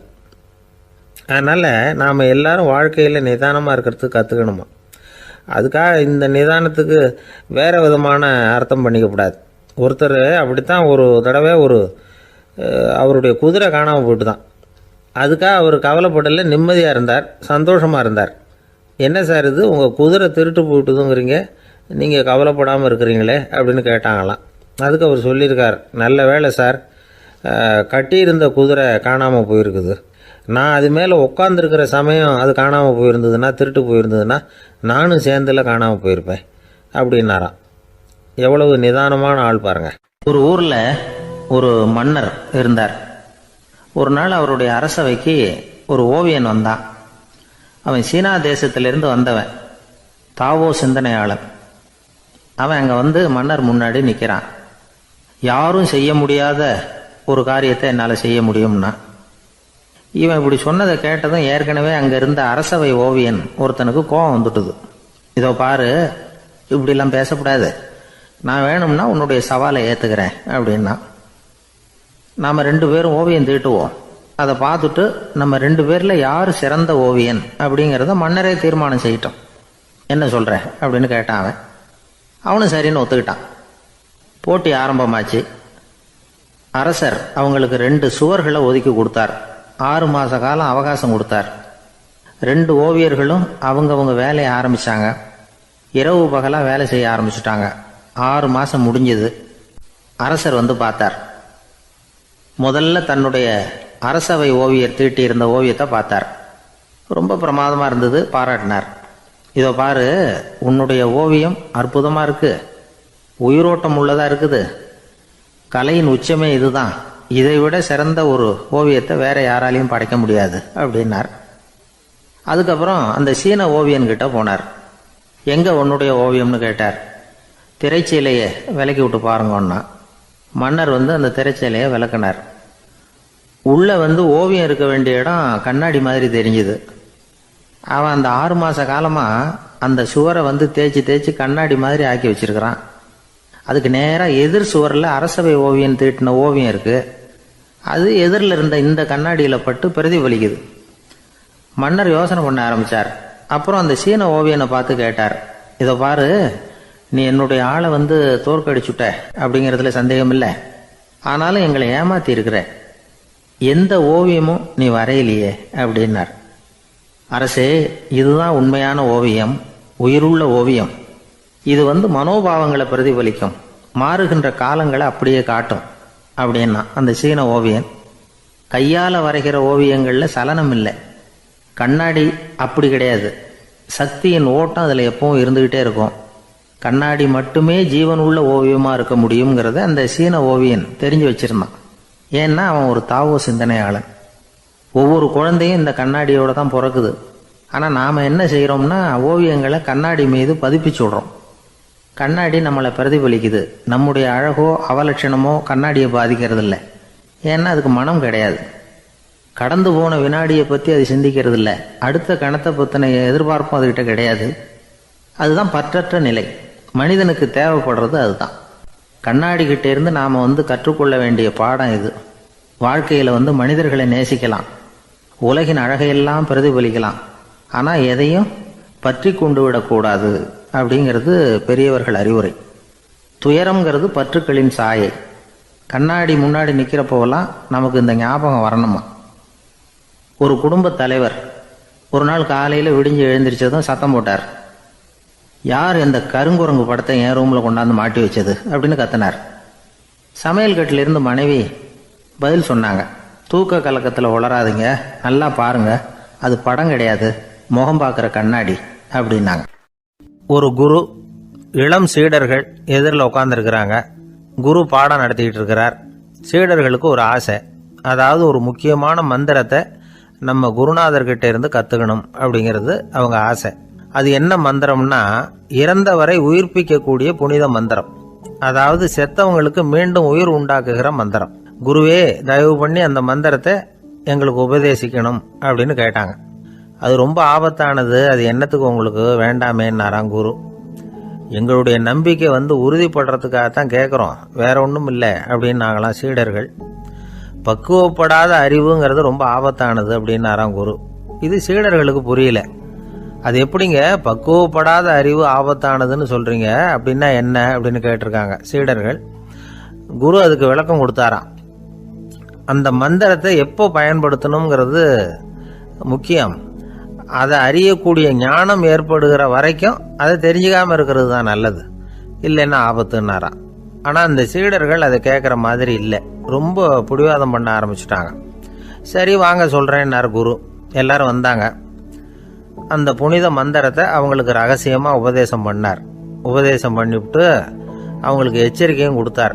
இந்த மந்திரத்தை நல்லா ஆராய்ச்சி பார்த்ததுக்கு அப்புறம் தான் உச்சரிக்கணும், அவசரப்பட்டு எதுவும் செஞ்சிடக்கூடாது அப்படின்னு ஒரு தடவைக்கு பல தடவை எச்சரிக்கை கொடுத்தார். சரின்னு சொல்லிவிட்டு அவங்கெல்லாம் மந்திரத்தை கற்றுக்கிட்டு எழுந்திரிச்சு போயிட்டாங்க. ஒரு நாள் அந்த சீடர்கள் எல்லாம் மணற்பாங்கான இடத்துல அப்படியே நடந்து போயிட்டு இருக்கிறாங்க. ஒரு பாலைவன பகுதி மாதிரி ஒரு இடம். அங்கே ஒரு இடத்துல எலும்புகள் குவியலாக கிடந்தது. உடனே இந்த சீடர்கள் முன்ன பின்ன யோசிக்காம, தியானமும் பண்ணாம, அந்த மந்திரத்தோட பயனை சோதிச்சு பார்க்கணும் அப்படின்னு நினச்சிக்கிட்டு அந்த மந்திரத்தை உச்சரிக்க ஆரம்பிச்சிட்டாங்க. அவ்வளவுதான். உடனே என்னாச்சு தெரியுமா, அந்த எலும்புகள் எல்லாம் ஓநாய்களாக மாறி அவங்கள துரத்த ஆரம்பிச்சுட்டுது. சீடர்கள் எல்லாம் தலைதெறிக்க ஓட ஆரம்பிச்சிட்டாங்க. ஓநாய்களும் விடலை, அவங்கள துரத்தி பிடிச்சி கடிச்சு குதற ஆரம்பிச்சுட்டுது. அப்போதான் அந்த சீடர்களுக்கு குரு சொன்ன அறிவுரையோட அர்த்தம் புரிஞ்சுது. பக்குவப்படாத அறிவு ஆபத்தானது அப்படிங்கிறது. அதனால இதுலேருந்து நாம் தெரிஞ்சுக்க வேண்டியது என்னன்னா, நாம் நம்ம அறிவை வளர்த்துக்கிட்டா மட்டும் போதாது, அந்த அறிவை எப்போ எப்படி பயன்படுத்தணும் அப்படிங்கிற பக்குவமும் நமக்கு வரணும். அப்போ தான் வாழ்க்கை நல்லபடியாக அமையும், இல்லைன்னா இடைஞ்சல் தான். இந்த காலத்தில் சில சின்ன பிள்ளைங்களுக்கே அறிவு ரொம்ப பக்குவப்பட்டிருக்குங்கிறத உணர முடியுது. ஒரு சின்ன பையன் பள்ளிக்கூடத்தில் மார்க் லிஸ்ட் கொடுத்தாங்க, வாங்கிக்கிட்டு அவசரமாக வீட்டுக்கு ஓடினான். எதிரில் வந்த ஒருத்தர் கேட்டார், என்ன அவசரம், ஏன் இப்படி வேகமாக ஓடுறேன்னார். எங்கள் அம்மா கிட்ட அடி வாங்கணும், அதுக்காக தான் ஓடுறேன்னா. அடி வாங்கிறதுக்காக இவ்வளவு அவசரம்னார் அவர். அப்படி இல்லைங்க, நான் போகிறதுக்குள்ளே எங்கள் அப்பா வீட்டுக்கு வந்துட்டாருன்னா அவர்கிட்ட அடி வாங்க வேண்டியிருக்கும், அதை அவாய்ட் பண்ணுறதுக்காக இப்படி ஓடுறேன் அப்படின்னு நானா அந்த பையன். இந்த உலகத்தில் எல்லாருக்கும் மகிழ்ச்சி தரக்கூடிய ஒரு பொருள் எது? இது ஒரு முக்கியமான கேள்வி. இந்த கேள்விக்கு பொருத்தமான ஒரு பதிலை உங்களால் சொல்ல முடியுமா? அதாவது கொஞ்சம் யோசிச்சு பார்த்தா பணம்னு சொல்லலாமா? இப்போ கையில் காசு இல்லாதவங்ககிட்ட ஒரு 10 ரூபாயை கொடுத்தா அது அவனுக்கு சந்தோஷத்தை கொடுக்கும். ஏற்கனவே வருமான வரி பிரச்சனையில் சிக்கி இருக்கிறவர்கிட்ட இன்னும் கொஞ்சம் பணம் இருந்தாங்கன்னு சொல்லி கொடுத்தோம்னா அது அவருக்கு சங்கடத்தை தான் கொடுக்கும். அதனால் அந்த கேள்விக்கு பணங்கிறது பொருத்தமான பதிலாக இருக்க முடியாது. கேள்வி என்னன்னா, இந்த உலகத்தில் எல்லாருக்கும் மகிழ்ச்சி தரக்கூடிய ஒரு பொருள் எது? சரி, இனிப்புன்னு சொல்லலாமா? ஏன்னா எல்லாருக்கும் இனிக்க தானே செய்யும். அதுலேயும் ஒரு சிக்கல் இருக்குது. சர்க்கரை வியாதிக்காரங்களுக்கு அது என்ன சந்தோஷத்தையா கொடுக்கும்?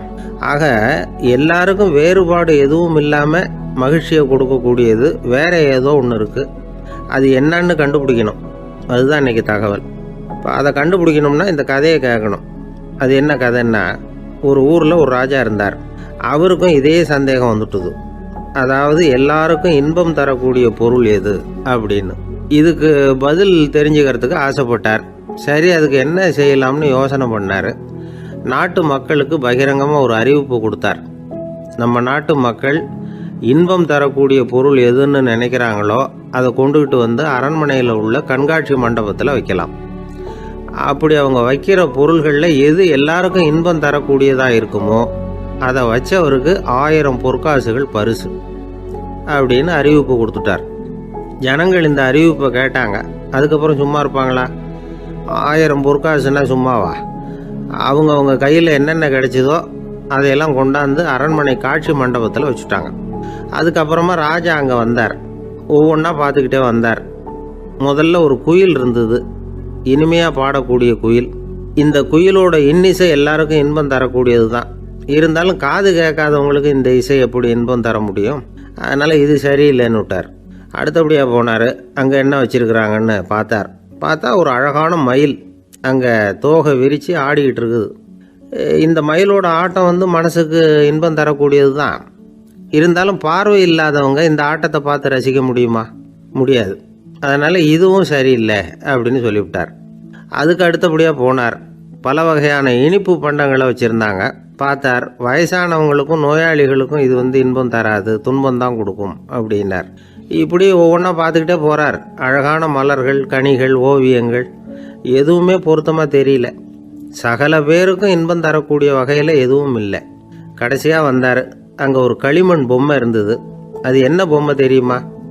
பசியால் வாடி இருக்கிற ஒருத்தருக்கு ஒரு அம்மா இனிமையாக பேசிக்கிட்டு சோறு போடுறது மாதிரி அந்த பொம்மையை செஞ்சுருந்தாங்க. அதுக்கு கீழே அன்பு அப்படின்னு எழுதியிருந்ததுதான். ராஜா பளிச்சுன்னு ஒரு முடிவுக்கு வந்தார். அந்த பொம்மையை செஞ்ச சிற்பியை வரவழைச்சார், பரிசு கொடுத்தார். அன்பு ஒன்று தான் எல்லாருக்கும் இன்பம் அளிக்கக்கூடிய பொருள். காது கேட்காதவங்களும் அதை கேட்க முடியும், பார்வை இல்லாதவங்களும் அதை பார்க்க முடியும், குழந்தைகளும் அதை உணர முடியும் அப்படின்னு அதுக்கு விளக்கம் கொடுத்தார் அந்த மன்னர். இந்த உலகத்தில் எல்லாருக்கும் மகிழ்ச்சி தரக்கூடிய ஒரு பொருள் அன்பு தான். அதை புரிஞ்சுக்கிட்டு தான் சில கணவன்மார்கள் மனைவி பேரில் ரொம்ப அன்பை காட்டிக்கிறது வழக்கம். ஒரு வீட்டு வாசப்படி பக்கமாக மழைக்கு ஒதுங்கினார் ஒருத்தர். மழை தூரிக்கிட்டு இருந்தது, இருட்டு நேரம். அந்த வீட்டில் இருந்தவர், இன்னைக்கு ராத்திரி வேணும்னா இங்கேயே தங்கிட்டு காலையில் போங்க அப்படின்னார். உடனே இவர் சொன்னார், ரொம்ப நன்றிங்க, ஒரு 10 நிமிஷத்தில் இதை வந்துவிடுறேன் அப்படின்னு சொல்லிவிட்டு எங்கேயோ ஓடினார். 10 நிமிஷம் கழித்து திரும்பி வந்தார். ஆமாம், எங்கே போயிட்டு வந்தீங்கன்னு கேட்டார் வீட்டில் இருந்தவர். நேராக எங்கள் வீட்டுக்கு போய் மனைவி கிட்ட இன்னைக்கு ராத்திரி இங்கேயே தங்கிக்கிறேன்னு சொல்லிவிட்டு வந்துவிட்டேன் அப்படின்னார் அவர். அன்புல இது ஒரு ரகம். இந்த உலகத்தில் எவ்வளவோ உயிரினங்கள் இருக்குது. ஒவ்வொன்றும் ஒவ்வொரு விதமாக சண்டை போடுது. இப்போ 2 மாடு சண்டை போட்டுக்குதுன்னு வச்சுங்க, என்ன பண்ணும்? 2 முட்டிக்கும். அதுக்கு சண்டை போடுறதுக்கு ஆயுதமாக உபயோகப்படுறது அதோட கொம்பு. 2 சேவல் சண்டை போட்டுக்குதுன்னு வச்சுங்க, அதுக்கு ஆயுதமாக உபயோகப்படுறது அதோட கால் நகம். காலால் தான் அது ஒன்றோட ஒன்று சண்டை போட்டுக்கும். ஆனால் 2 மனுஷன் சண்டை போட்டுக்கிறான்னு வச்சுங்க, இவன் இன்னதை தான் ஆயுதமாக உபயோகப்படுத்துவான்னு குறிப்பிட்டு சொல்ல முடியாது. கல்லை எடுப்பான், கத்தி எடுப்பான், துப்பாக்கி எடுப்பான், என்ன வேணாலும் பண்ணுவான். வாயால் திட்டுவான், கையால் அடிப்பான், காலால் உதைப்பான், சகலகலா வல்லவன். விலங்குகள்லாம் பொதுவாக வாயை சாப்பிட்றதுக்கு மட்டும்தான் உபயோகப்படுத்துது. ஆனால் இவனுக்கு சாப்பிட்றதுக்கும் அதுதான், சாப்பிட்டு விட்டு திட்டுறதுக்கும் அதுதான். ஆனால் ஒரு விஷயத்தில் மட்டும் கெட்டிக்கிறேன். அதாவது நாம் சண்டை போட்டுக்கிட்டாலும் பரவாயில்லை, கோழிகள் சண்டை போடாமல் இருக்கணும் அப்படின்னு ஆசைப்படுறான். எதுக்காக? கோழிகள் சண்டை போடாமல் இருந்தால் நிறைய முட்டைகள் போடுமா, அதுக்காக தான் இந்த அக்கறை. கோழி பண்ணை வச்சிருக்கிறவங்களுக்கு இது ஒரு பெரிய பிரச்சனை. அதாவது பண்ணையில் இருக்கிற கோழிகளுக்குள்ளே அடிக்கடி சண்டை வந்துடும். அதனால் முட்டை உற்பத்தி குறைஞ்சிரும். சரி, இதுக்கு என்ன பண்ணுறது? பண்ணையில் போய் உட்காந்துக்கிட்டு தினமும் பஞ்சாயத்து பேசிகிட்டு இருக்க முடியுமா? அமெரிக்காவில் கோழி பண்ணை வச்சுருக்கிற ஒருத்தர் இதை பற்றி யோசனை பண்ணி பார்த்தாராம். ஒரு வழியையும் கண்டுபிடிச்சிருக்கார். கோழிக்கெல்லாம் மூக்கு கண்ணாடி மாட்டி விட்டுட்டோம்னா அது சண்டை போடுற குணம் குறைஞ்சிரும், முட்டை அதிகமாகிடும். அந்த கண்ணாடியில் உள்ள லென்ஸு சிவப்பு நிறத்தில் இருக்கணும், அவ்வளவுதான் அப்படின்னு அவர் கண்டுபிடிச்சாராம். இது ஏற்கனவே நடைமுறையில் கண்டுபிடிக்கப்பட்ட ஒரு விஷயம். ஆனால் எல்லா கோழிக்கும் சிவப்பு மூக்கு கண்ணாடி எப்படி மாட்டி விடுறது? அப்படியே மாட்டி விட்டாலும் அது நழுவாமல் இருக்கணுமே. இப்போ நாமெல்லாம் நடு விரலால் மூக்கு கண்ணாடி நடுவில் தொட்டு அப்படி ஸ்டைலாக சரி பண்ணிக்கிறோம். அது மாதிரி கோழி எப்படி சரி பண்ணிக்கும்? இதுதான் பிரச்சனை. இதுக்கு அவர் என்ன வழி கண்டுபிடிச்சாருன்னா, கோழிக்கெல்லாம் மூக்கு கண்ணாடிக்கு பதிலாக விழியொட்டு வில்லைகள், கான்டாக்ட் லென்ஸ், அதை பொருத்தி விட்டா என்ன அப்படின்னு யோசனை பண்ணார். அதே மாதிரி பண்ணார். அதே மாதிரி செஞ்சு பார்த்தார், வெற்றி. அதுக்கப்புறம் கோழியெல்லாம் சண்டை போட்டுக்கலையாம், சமாதான பிரியர்கள் ஆகிட்டு தான். கோழிகளுக்கு இயல்பாகவே சண்டை போடுற குணம் உண்டு. ஆனால் அதோட கண்ணுக்கு பார்க்குற பொருள்லாம் ரோஜா நிறத்துலையோ அல்லது இன்னும் சொல்ல போனால் அழுத்தமான சிவப்பு நிறத்துலையோ தெரிஞ்சதுன்னா சண்டை போடுற குணம் குறைஞ்சிருதான். அந்த சமயத்தில் அது அதிகமாகவும் முட்டையிட ஆரம்பிச்சுடுதான். அதே நேரத்தில் இறை எடுக்கிறத கூட குறைச்சிக்குதான். இது ஏன் இப்படி பண்ணுதுங்கிறது விஞ்ஞானிகளுக்கு இன்னமும் புரியலையா.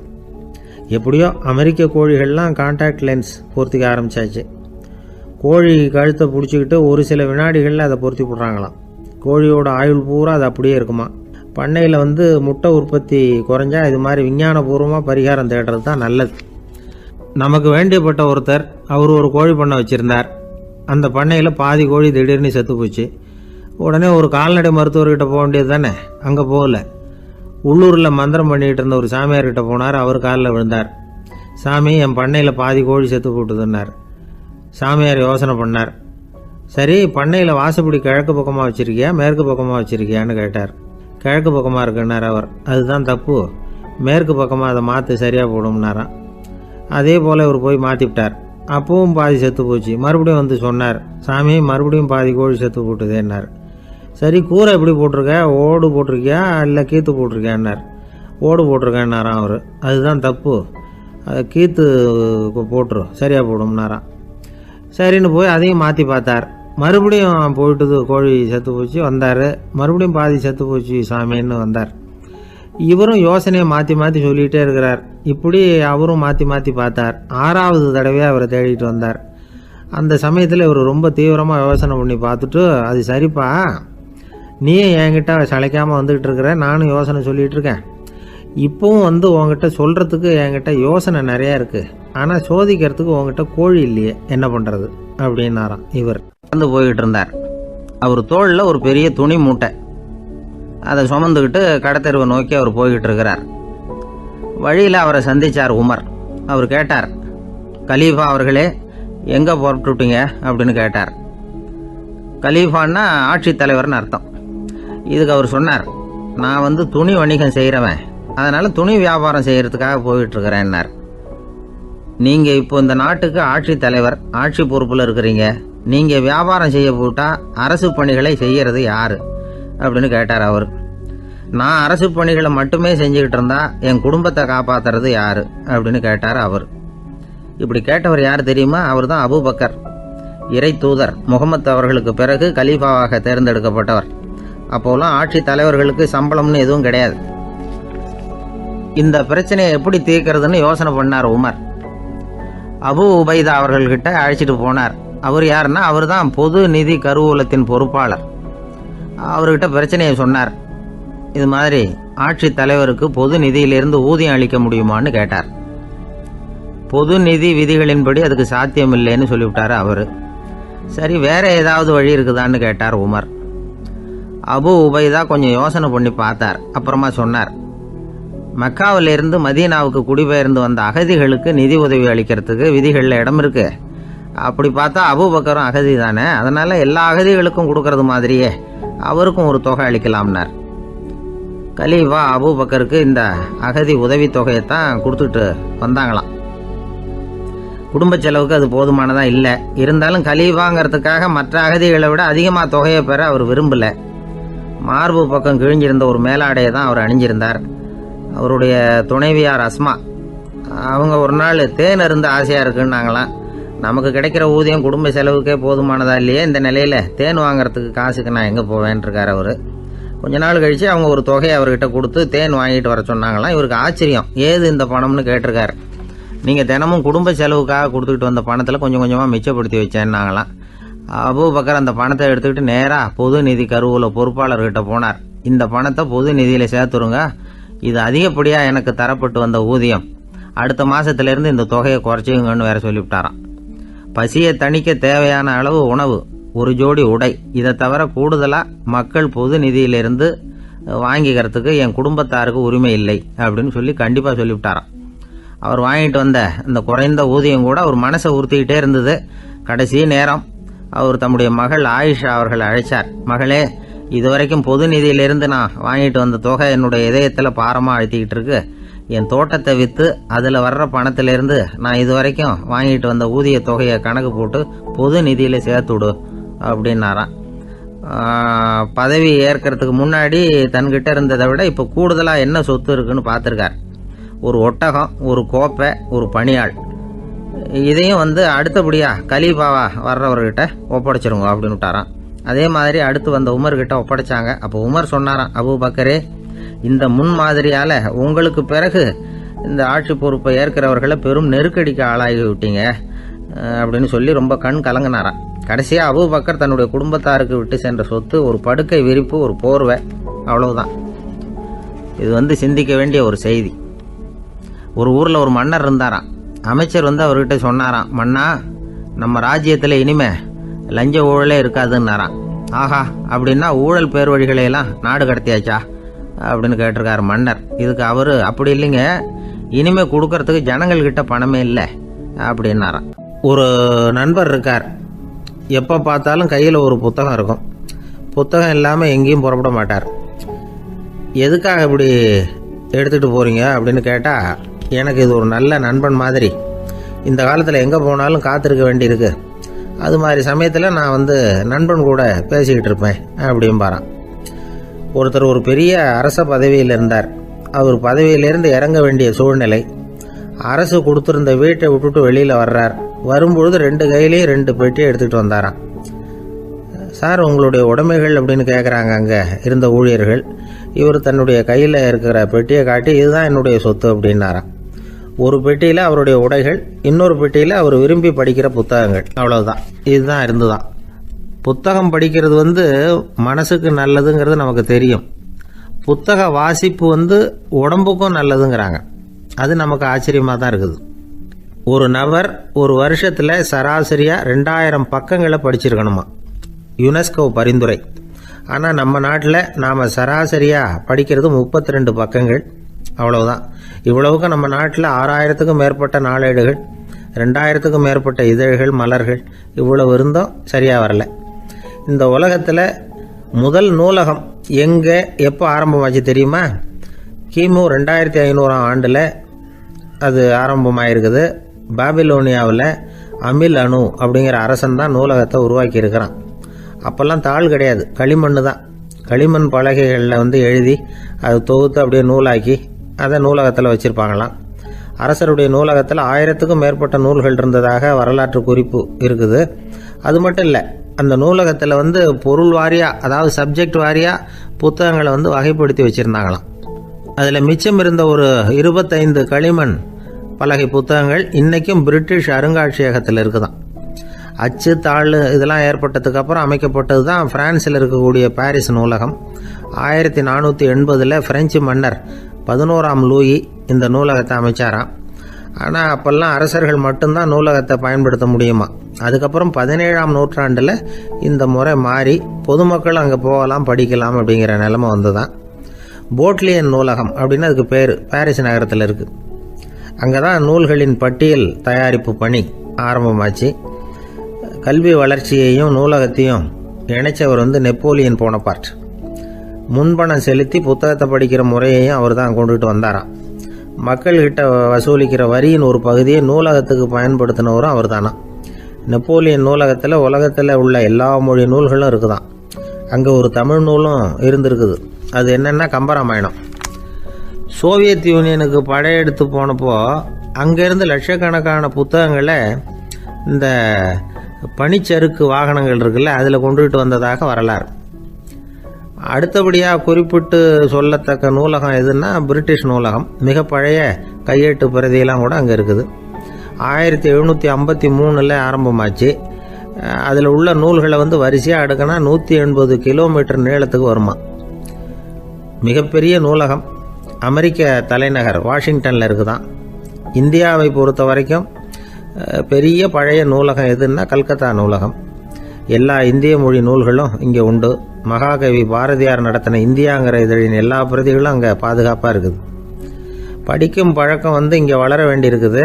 ஒருத்தர்கிட்ட ஒரு புஸ்தகத்தை கொடுத்து விமர்சனம் எழுத சொல்லியிருந்தாங்க. கொஞ்ச நாள் கழித்து அவரை போய் பார்த்து, என்னங்க புஸ்தகத்தை படித்து பார்த்தீங்களா அப்படின்னு கேட்டாங்களாம்.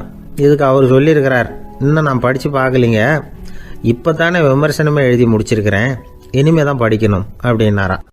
ஒருத்தர் ரொம்பவும் மகிழ்ச்சியாக வந்துக்கிட்டு இருந்தார். என்ன விஷயம்னு விசாரித்தேன்.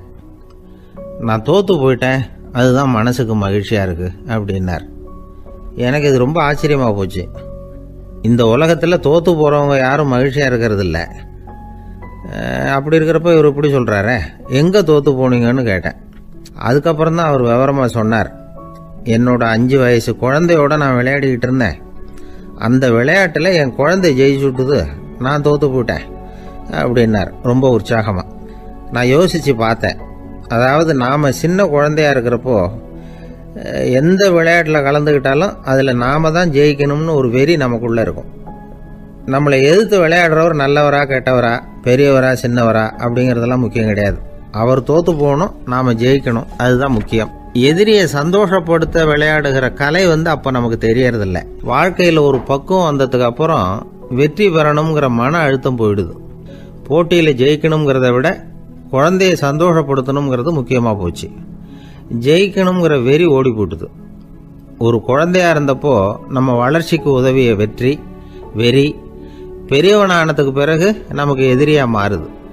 அதை சரியான சமயத்தில் நாம் புரிஞ்சுக்கிட்டோம்னா போதும், நாம் பொழைச்சிக்கலாம். ஒவ்வொரு மனுஷனுமே வாழ்க்கையோட அடுத்த கட்ட வளர்ச்சியில் அடி எடுத்து வைக்கிற நேரத்தில் தன்கிட்ட இருந்து ஏதோ ஒரு குணத்தை அல்லது தன் குணம் இருந்த ஏதோ ஒரு உறவை நாம் இழக்கத்தான் வேண்டியிருக்குது. ஒரு கட்டம் வரைக்கும் உதவியாக இருந்த குணம் அடுத்த கட்டத்துக்கு தடையாக கூட மாறிடலாம். இந்த பரிமாண மாற்றத்துக்கு உள்ளாகிற ஒவ்வொருத்தரும் பிரத்யட்சமாக இதை உணர்றாங்க. ஆனால் பல பேர் எப்படின்னா பழசை திறந்துவிட்டு புதிய கொள்கைகளை உருவாக்கிக்கிறதுக்கு இஷ்டம் இல்லாமல் இருந்துடுறாங்க, அல்லது அப்படி செய்ய முடியாமல் தவிக்கிறாங்க. இதையெல்லாம் மீறி அந்த பழசை திறந்துட்டா அதை இழந்ததால் உண்டாகிற மன அழுத்தம் சில காலத்துக்கு வருத்திக்கிட்டு தான் இருக்கும், வேறு வழி இல்லை. ஆரோக்கியமான ஒரு முன்னேற்றத்துக்காக அந்த மன அழுத்தத்தை தாங்கிக்கத்தான் வேணும் அப்படிங்கிறாரு அந்த உலக புகழ்பெற்ற மேதை ஒருத்தர், இந்த ஸ்காட் பெக் அப்படிங்கிறவர். பிறந்த நாள் முதல் இதுதான் சரி அப்படின்னு கற்பிக்கப்பட்டு வந்த ஒவ்வொரு தத்துவத்தையும் தங்களுடைய வளர்ச்சிக்கு தகுந்த மாதிரி மாற்றி அர்த்தப்படுத்தி கொள்ள முடியாமல் வாழ்க்கை சூழல்ல அப்படியே அரைப்பட்டு தூளாகிறவர்கள் தான் ரொம்ப தவிக்கிறாங்களாம். இதுதான் அவருடைய கருத்து. பெரும்பாலும் மனிதர்களுடைய நடுத்தர வயசில், அதாவது 30 தாண்டுகிற சமயத்தில் தான் இந்த தவிப்பு உண்டாகுதான். இதை தான் மேற்கத்திய நாடுகளில் அடிக்கடி மிட் லைஃப் கிரைசிஸ் அப்படின்னு சொல்கிறாங்க. அப்பப்போ பழசையெல்லாம் தொலைச்சி விட்டு புதுசாக பிறக்கிறதுக்கு கற்றுக்கணும். ஒவ்வொரு நிமிஷத்தையும் அந்த நிமிஷத்துக்கு ஏற்ற சித்தாந்தம் கொண்டவர்களாக சந்திப்போம் அப்படிங்கிறார் அந்த உளவியல் நிபுணர். இப்படி பழகிக்கிட்டால் வாழ்க்கை இன்பமயம், இல்லைன்னா தவிப்பு மயம்தான். பழசை தொலைக்க முடியாதவர்களில் எத்தனையோ பேர் உண்டு, எத்தனையோ ரகம் உண்டு. அதில் வேடிக்கையான நண்பர்களும் உண்டு. ஒருத்தர் நண்பர் வீட்டுக்கு போனார். அவர் ஏதோ இனிப்பு பலகாரம் கொடுத்து சாப்பிட சொல்லியிருக்கிறாங்க அவங்க வீட்டில். இவர் சாப்பிட்டு பார்த்துட்டு சொன்னாராம், சார் 6 மாதத்துக்கு முன்னாடி ஒரு தடவை இங்கே வந்தேன், அப்போது ஒரு இனிப்பு பலகாரம் கொடுத்தீங்க, அது இதை விட நல்லா இருந்தது சார் அப்படின்னாராம். அப்போ செஞ்ச அதே இனிப்பு பலகாரம் தான் சார் இதுவும் அப்படின்னாராம் அவர். ஐயா, என்னுடைய நூல் வெளியீட்டு விழாவுக்கு அவசியம் நீங்கள் வரணும் அப்படின்னு கூப்பிட்டார் ஒருத்தர். எப்போ வரணும்னு கேட்டேன். அடுத்த வாரம்னார். சரி, புத்தகம் தயாராகிட்டுதா அப்படின்னேன். நாளைக்கு தான் அச்சிக்க கொடுக்க போகிறேன்னார். என்னங்க இது, புத்தகம் அச்சிடுறதுக்கு முன்னாடியே அழைப்புதழை அச்சடிச்சு விட்டீங்களே அப்படின்னு கேட்டேன். அதனால் என்னங்க, அந்த காலம் மாதிரி அப்போல்லாம் அச்சுக்கலை எவ்வளவோ முன்னேறியாச்சுங்க. Linotype, Monotype, phototype, laser, இப்படி என்னென்னமோ வந்தாச்சு. இன்றைக்கி கொடுத்தா நாளைக்கே புத்தகம் தயார் அப்படின்னார். இப்படி இந்த அளவுக்கு முன்னேறி இருக்கிற இந்த அச்சுக்கலை ஆரம்பத்தில் எப்படி இருந்தது தெரியுமா? அந்த காலத்தில் காகிதம்னா என்னென்னே தெரியாது. அப்படி ஒன்று கண்டுபிடிக்கப்படவே இல்லை. அப்போல்லாம் எதையாவது ஒன்று எழுதணும்னா அதுக்கு ஆட்டு தோலை தான் பயன்படுத்தி இருக்கிறாங்க. கண்ணுக்குட்டி தோல் கூட அதுக்கு உபயோகப்பட்டு தான். ஐரோப்பாவில் இருந்த பாதிரியார்கள் தோலில் எழுதப்பட்ட புத்தகத்தை தயாரிக்கிறதுல ரொம்ப கெட்டிக்காரங்களாம். எகிப்து, அப்புறம் மத்திய தரைக்கடல் ஓரத்தில் உள்ள நாடுகள், இங்கெல்லாம் தோல் தான் எழுதுபொருளாக பயன்பட்டு வந்திருக்குது.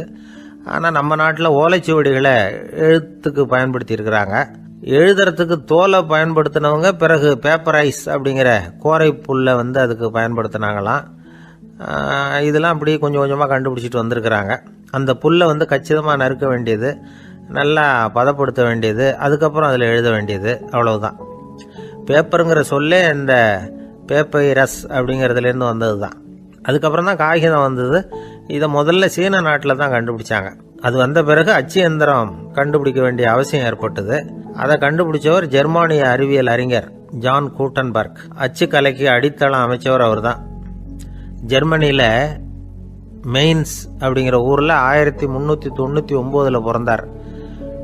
அவரோட மாமன் ஒருத்தர் உலோக வேலையில் வல்லவர். அவர்கிட்ட அந்த வேலையை கற்றுக்கிட்டார். அதோட வைர கற்களை பட்டை தீட்டுறதுலையும் ரொம்ப தேர்ச்சி பெற்றிருந்தார். இளம் வயசுலேயே சும்மா இருக்க மாட்டாராம். எதை செஞ்சாலும் அதை திறமையாக செய்வாராம். அவர் தான் முதல்ல மர அச்சு எழுத்துக்களை உருவாக்கினார். அது மேலே மை தடவி பிரதிகள் எடுத்தார். அதுக்கப்புறம் உலோக எழுத்துக்கள், முதல்ல காரியம், அப்புறம் இரும்பு, அப்புறம் கலப்பு உலோகம், பிறகு அச்சடிக்கிறதுக்கு எந்திரம் ஒன்றையும் உருவாக்கினார். முதல்ல பைபிள் அச்சடித்தார். 1468 அவர் இறந்து போனார்.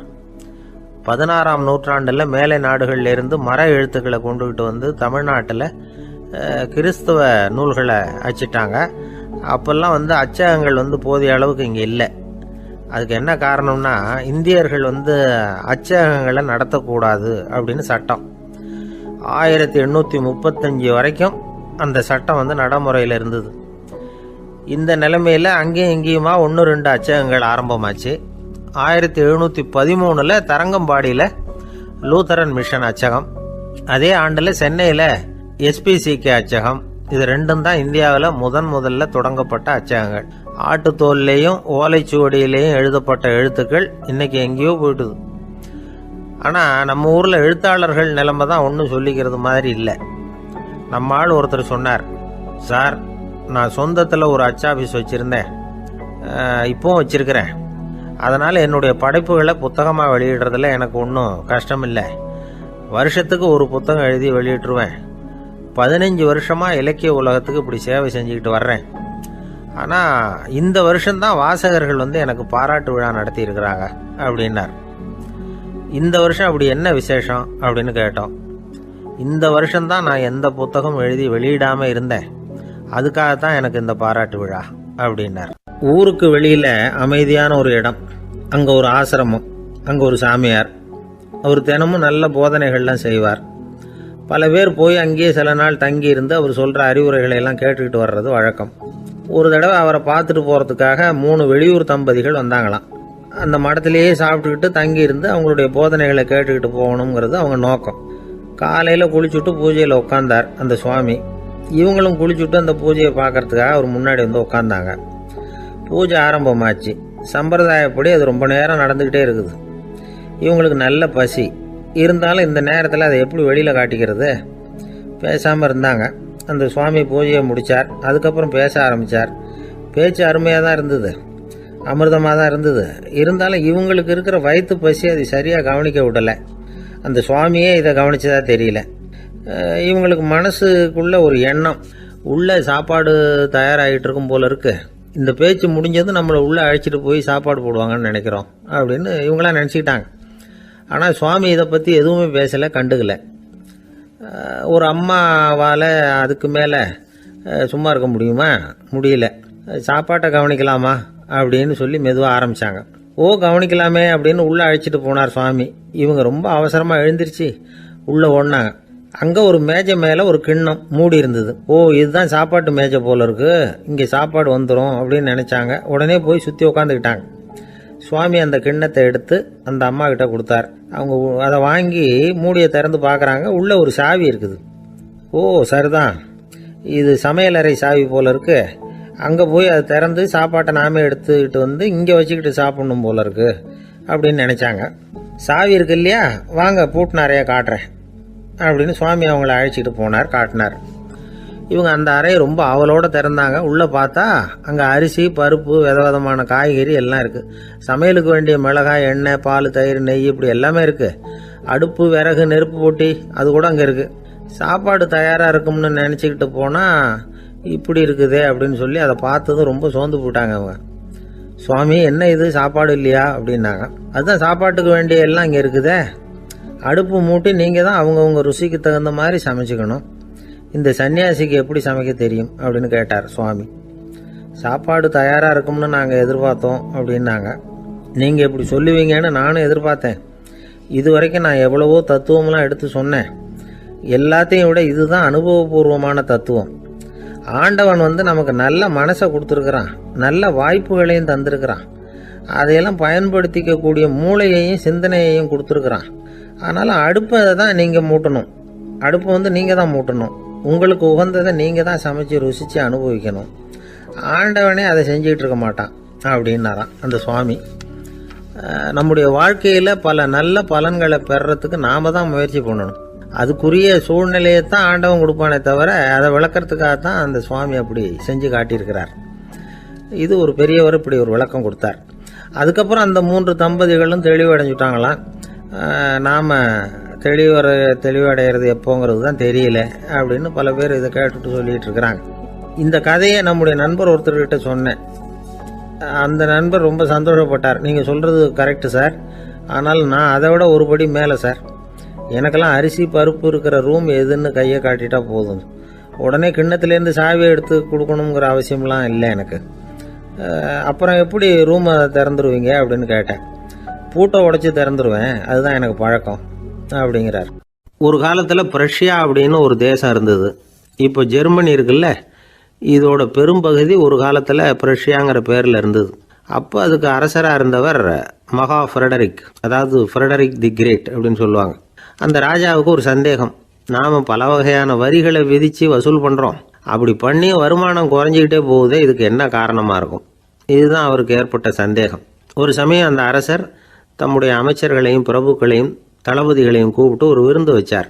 விருந்து முடிஞ்சதும் அவங்கள பார்த்து இந்த சந்தேகத்தை கேட்டார். வரிகள் அதிகமாக விதித்து வருமானம் குறையறதுக்கு என்ன காரணம் அப்படின்னு கேட்டார். பல பேருக்கு இதுக்கு சரியாக பதில் சொல்ல தெரியல.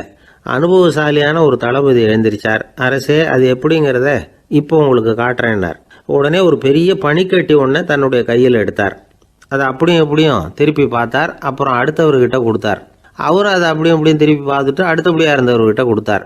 இப்படியே இதை ஒவ்வொருத்தராக பார்த்துட்டு ஒவ்வொரு கையாக மாறி கடைசியில் மன்னர் கைக்கு போய் சேர்ந்தது.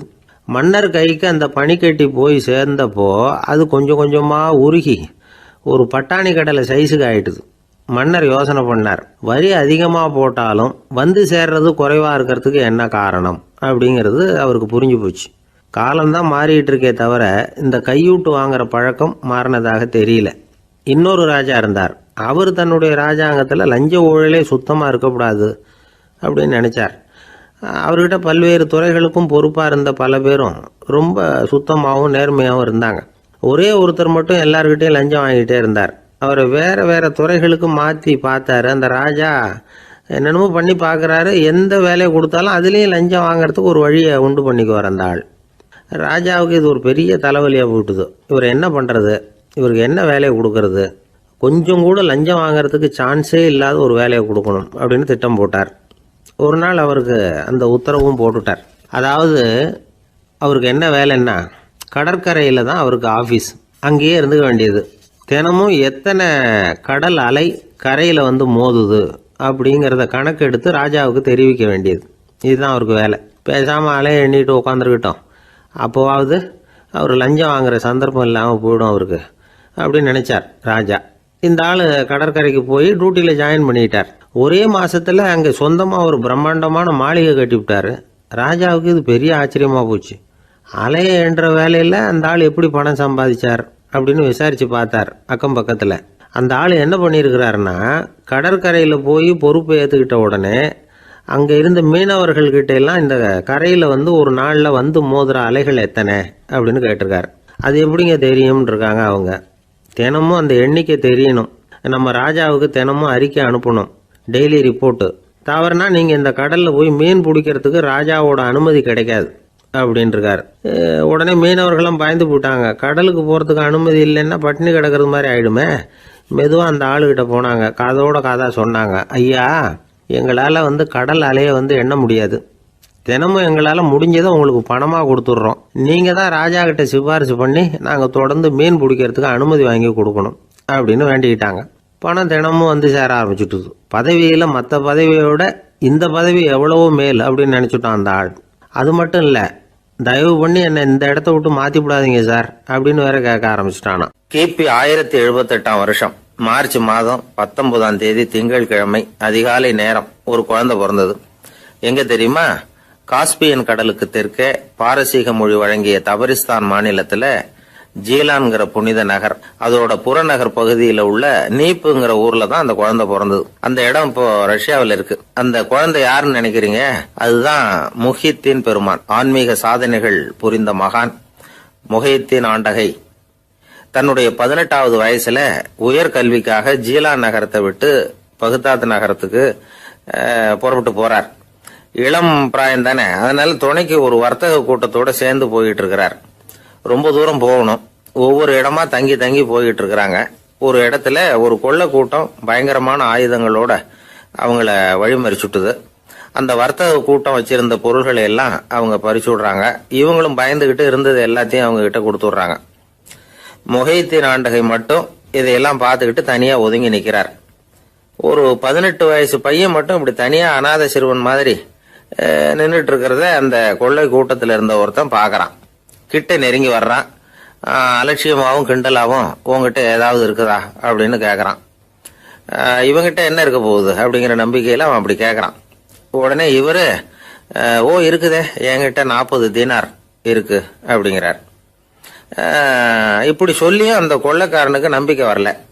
என்னடா விளையாடாத, பொய் சொல்லாத, உண்மையை சொல்லு அப்படிங்கிறான் அவன். உண்மையைத்தான் சொல்றேன், என்கிட்ட 40 தீனார் இருக்கு அப்படிங்கிறார் இவர். எங்க வச்சிருக்கிற அப்படின்னு கேக்குறான். சட்டையின் விழாப்புறத்துல உள்ள பகுதியில அதை வச்சு தச்சிருக்கிறாங்க அப்படின்னு உண்மையை சொல்றார். உடனே கொள்ளை கூட்ட தலைவன் அதை கத்தியால கீறிப்பார் அப்படின்னு உத்தரவு போடுறான். அந்த சட்டையை கிழிக்கிறாங்க. உள்ள இருந்து 40 பொற்காசுகளும் பொல பொலன்னு கீழே கொட்டுச்சு. அதை பார்த்த உடனே அந்த கொள்ளை கூட்ட தலைவன் மலைச்சு போய் நின்னுட்டான். காசை பார்த்துட்டு அவன் மலைச்சு போகல, பொய் பேசாத அந்த பையனோட நேர்மையை பார்த்துட்டு அவன் அப்படி நின்னான். மெதுவா அந்த பையன் கிட்ட வந்தான். ஏன்பா நீ என்ன பணக்கார குடும்பமா அப்படின்னு கேட்டான். அப்படிலாம் இல்ல, எனக்கு அப்பா இல்ல, அம்மா மட்டும்தான் உண்டு. எங்க அப்பா எனக்குன்னு விட்டு போன சொத்தே இந்த 40 தீனார் தான் அப்படின்னாரு இவர். அப்படி இருந்துமா உண்மை பேசணும்னு ஆசைப்பட்டேன். என்கிட்ட ஒண்ணும் இல்லைன்னு ஒரு வார்த்தை சொன்ன உன்னை விட்டுருப்போமே அப்படின்னா அவன். அப்படி இல்லைங்க, நான் இறைவன் திருநாமத்தை அறியக்கூடிய கல்வி ஞானத்துக்காக இப்ப போயிட்டு இருக்கிறேன். இறைவன் திருநாமத்தை உச்சரிக்க வேண்டிய நாவால பொய் பேசக்கூடாதுன்னு எங்க அம்மா சொல்லியிருக்கிறாங்க. அதனால நான் எப்பவுமே பொய் சொல்ல மாட்டேன் அப்படின்னு என்னுடைய தாய்க்கு வாக்கு கொடுத்திருக்கிறேன் அப்படின்னார் அவர். முஹித்தீன் பெருமான் வார்த்தைகளை கேட்ட அந்த கொள்ளையர்கள் மனம் திருந்தி நல்லவங்களா ஆயிடுறாங்க. அந்த கொள்ளையர் தலைவன் பிற்காலத்துல ஒரு பெரிய மகான் ஆயிடுறார். பெரியவர்கள் வாழ்க்கையில நடக்கிற இது மாதிரி சம்பவங்கள் தான் நாம நல்ல விதமா வாழறதுக்கு துணையா இருக்கும். அந்த காலத்துல கொள்ளையர்களே பெரியவங்க செயலை பார்த்து மனம் திருந்தி இருக்கிறாங்க. இந்த காலத்துல யார் இப்படி இருக்கிறா? இந்த காலத்துல மகான் ஒருத்தரை பார்த்தேன், எனக்கு வேண்டியப்பட்ட மகான். ஏங்க நீங்களும் மகான் ஆகிறதுக்கு முன்னாடி கொள்ளை அடிச்சுட்டு இருந்தீங்களா அப்படின்னு கேட்டேன். அவர் மெதுவா கண்ணை திறந்து என்ன நிமிர்ந்து பார்த்தார். அப்படி இல்லப்பா, நான் கொள்ளை அடிக்கிறதுக்காகத்தான் மகானாவே ஆகி இருக்கிறேன் அப்படின்னு சொல்லிவிட்டு மறுபடியும் கண்ணை மூடிட்டார். 21ஆம் வருஷம் செப்டம்பர் மாசம் 22ஆம் தேதி மதுரை மேலமாசி வீதியில உள்ள ஒரு வீடு. அங்க அன்னைக்கு நடந்த ஒரு அற்புத நிகழ்ச்சி பின்னாடி உலக மக்களை எல்லாம் ஆச்சரியப்பட வச்சது. இந்திய வரலாற்றிலேயே அது ஒரு முக்கியமான நிகழ்ச்சி. உலக மக்கள் கவனமெல்லாம் காந்திஜியின் பக்கம் திரும்புறதுக்கு காரணமா இருந்த நிகழ்ச்சி அது. கதர் துணி பிரச்சாரத்துக்காக காந்திஜி மதுரைக்கு வந்திருந்தார். சென்னை துணி வணிகர் சங்கத்தின் துணைத் தலைவர் ஒருத்தர் இருந்தார், ராம்ஜி கல்யாண் சேட்ஜி. அவருடைய வீடு மதுரை மேலமாசி வீதியில் இருந்தது. அந்த வீட்டில் தான் காந்திஜி தங்கியிருந்தார். அப்போ வயலுக்கு போற உழவர்கள்லாம் சின்ன சின்ன துண்டை இடுப்புல கட்டிக்கிட்டு கலப்பையை தூக்கிக்கிட்டு தெருவில் நடந்து போறதை கவனிச்சார். ஏற்கனவே சேலத்துக்கு தெற்க பல பகுதிகளில் ஆண்களும் பெண்களும் அரைகுறை ஆடைகளோட உழைச்சிக்கிட்டு இருக்கிறத கண்ணால கண்டிருக்கிறார் அவரு. இந்தியரின் சராசரி உடை இவ்வளவுதான் அப்படிங்கிறத புரிஞ்சுக்கிட்டார். மனசை என்னவோ பண்ணியிருக்குது. ராத்திரி பூரா அதை பத்தியே யோசனை. 22/9/21 வியாழக்கிழமை காலையில காந்திஜி எழுந்திருக்கிறார். அவர் கூட தங்கியிருந்தவங்களையெல்லாம் பார்த்து சொன்னார், இன்னையிலிருந்து அறையில முழு அகலத்துண்டு தான் கட்டுவேன். குளிர் அதிகமாக உள்ள காலங்களில் மட்டும் போர்வை ஒன்றும் உபயோகப்படுத்துவேன். மற்றபடி மேலங்கியோ குல்லாவோ எதுவும் போட்டுக்க மாட்டேன். தற்காலிகமாக இந்த ஏற்பாட்டை 1 மாசத்துக்கு ஏற்றுக்குவேன். அதுக்கு பிறகு உசிதம் போல எண்ணி பார்த்து முடிவு பண்ணுவேன் அப்படின்னார். அவருடைய குரல் உறுதியாக இருந்துதான். உடனே செயலில் இறங்கினார். தம்முடைய 10 முழ வேட்டி, மேலங்கி, உள் சட்டை, குல்லா எல்லாத்தையும் களைஞ்சார். வேட்டியிலிருந்து ஒரு 4 முழ துணியை எடுத்துக்கிட்டார். இதுக்கு உதவி செஞ்சவர் அன்னைக்கு விருதுநகரில் பிரபல தொண்டராக இருந்த பழனிக்குமார பிள்ளை. வெட்டி எடுத்த துண்டை நீள வாக்கில் ரெட்டையாக மடித்தார். அதை இடுப்பில் துண்டு மாதிரி கட்டிக்கிட்டாரு. தலையில் சின்ன உச்சி குடுமி, அறையில் சின்ன துண்டு. அண்ணல் காந்தி ஆண்டி கோலத்தில் காட்சி அளிக்கிறார். கூட இருந்தவங்கள பார்த்து காரைக்குடிக்கு புறப்படலாமே அப்படின்னார். அவர் நண்பர்களும் சீடர்களும் திகைச்சு போய் நிற்கிறாங்க. இந்த விரதம் நிரந்தரமாக ஆயிடுமோங்கிற பயம் அவங்களுக்கு. எப்படியோ இந்த விவரம் ராஜாஜிக்கு அன்னைக்கு பிரபலமாக விளங்கின தேசபக்தர் டாக்டர் டிஎஸ்எஸ் ராஜனுக்கு எட்டுச்சு. உடனே 2 பேரும் ஓடி வந்தாங்க. வேண்டாமே இந்த கோலம் அப்படின்னாங்க. காந்திஜி தன்னுடைய முடிவில் உறுதியாக இருந்தார். ராஜாஜி என்னென்னமோ வாதமெல்லாம் பண்ணி பார்த்தார். உங்களுடைய வாதத்துக்கு என்னால் பதில் சொல்ல முடியல, இருந்தாலும் நான் செய்கிறது தான் சரிங்கிறதுல எனக்கு சந்தேகம் இல்லை. இன்னைக்கு அதிகாலை 3 மணி இருக்கும். நான் ஓரளவு விழிச்சுக்கிட்டேன். அதாவது உறக்கமும் விழிப்புமா இருந்த நிலையில எனக்கு இந்த எண்ணம் உண்டாச்சு. இது என்னுடைய அந்தராத்மாவின் ஆணை, அதை என்னால் மீற முடியாது அப்படின்னு சொல்லிவிட்டாராம் காந்திஜி. கதர் பிரச்சாரத்துக்காக காரைக்குடிக்கு கிளம்பினார். வாசல்ல 4 மோட்டார் வண்டிகள் காத்துக்கிட்டு இருந்தது. வீதியில 2 பக்கமும் ஜனங்கள். காந்திஜி இடுப்பு துணியோட மோட்டார் வண்டியில ஏறினார். நண்பர்களும் சீடர்களும் மக்களும் உடல் சிலிர்க்க அந்த காட்சியை பார்க்குறாங்க. மோட்டார் வண்டி நகர ஆரம்பிக்குது. எப்பேற்பட்ட காட்சி அது! சுக்கநாத பெருமானியே கூலி ஆளாக்கிய மண், அப்படி ஆக்கி மண் சுமக்க வச்ச மதுரை இல்லையா, அந்த மதுரை தான் காந்திஜி துறவி கோலம் கொள்றதுக்கும் காரணமாக இருந்திருக்குது. இது இன்னைக்கு எத்தனை பேருக்கு தெரியும்? ஒரு தடவை காந்திஜி நேருவும் சுற்றுப்பயணம் செஞ்சாங்களாம். ஒரு இடத்துல நடந்து போயிட்டு இருக்கிறாங்க. குறுக்க ஒரு வாய்க்கால். நேரு என்ன பண்ணார் தெரியுமா? தன்னுடைய இளமை துடிப்பை காட்டுறதுக்காக கொஞ்சம் தூரம் பின்னாடி போய் அங்கேருந்து வேகமாக ஓடி வந்து அந்த வாய்க்காலை தாண்டினாராம். காந்திஜி அப்படி பண்ணல. பக்கத்தில் இருந்த பாலம் வழியா அந்த வாய்க்காலை கடந்து வந்தார். நேரு காந்திஜியை பார்த்து சிரிச்சுக்கிட்டே, என்ன மாதிரி நீங்களும் தாண்டி இருக்கலாமே அப்படின்னாராம். அதுக்கு காந்திஜி சிரிச்சுக்கிட்டே சொன்னாராம், 2 அடி முன்னேறதுக்காக 5 அடி பின்னாடி போறதா அப்படின்னாராம். ஒரு ஊர்ல ஒரு ராஜா இருந்தார். அந்த ராஜாவுக்கு ஒரு புள்ள. அந்த புள்ளைக்கு விவரமே தெரியாது. அவன் ஒரு முட்டாளுங்கிறது எல்லாருக்கும் தெரியும். ஆனாலும் அவன் தான் அடுத்தபடியாக ஆட்சிக்கு வர வேண்டியவன். ஆட்சி பொறுப்பை ஏற்க வேண்டிய ஒருத்தன் இப்படி இருந்தால் என்ன பண்ணுறது அப்படிங்கிறது எல்லாருக்கும் உள்ள கவலை. மன்னர் அமைச்சர்களை கூட்டினார். ஆலோசனை கேட்டார், என்ன பண்ணலாம்னு. இவனை இன்னொரு நாட்டு பல்கலைக்கழகத்துக்கு அனுப்பி பார்க்கலாம். அங்கே போய் படிச்சுட்டு வரட்டும். நிறைய படிச்சுட்டு நல்ல ஞானத்தோடு திரும்பி வரட்டும். அதுக்கப்புறம் பார்த்துக்கலாம் அப்படிங்கிறது அவங்க சொன்ன ஆலோசனை. மன்னருக்கும் அது சரின்னு தோணுச்சு. மகனை வெளி தேசத்துக்கு அனுப்பி வச்சார். இவனும் போனான். ஒரு பல்கலைக்கழகத்தில் சேர்ந்தான். நிறைய படித்தான்.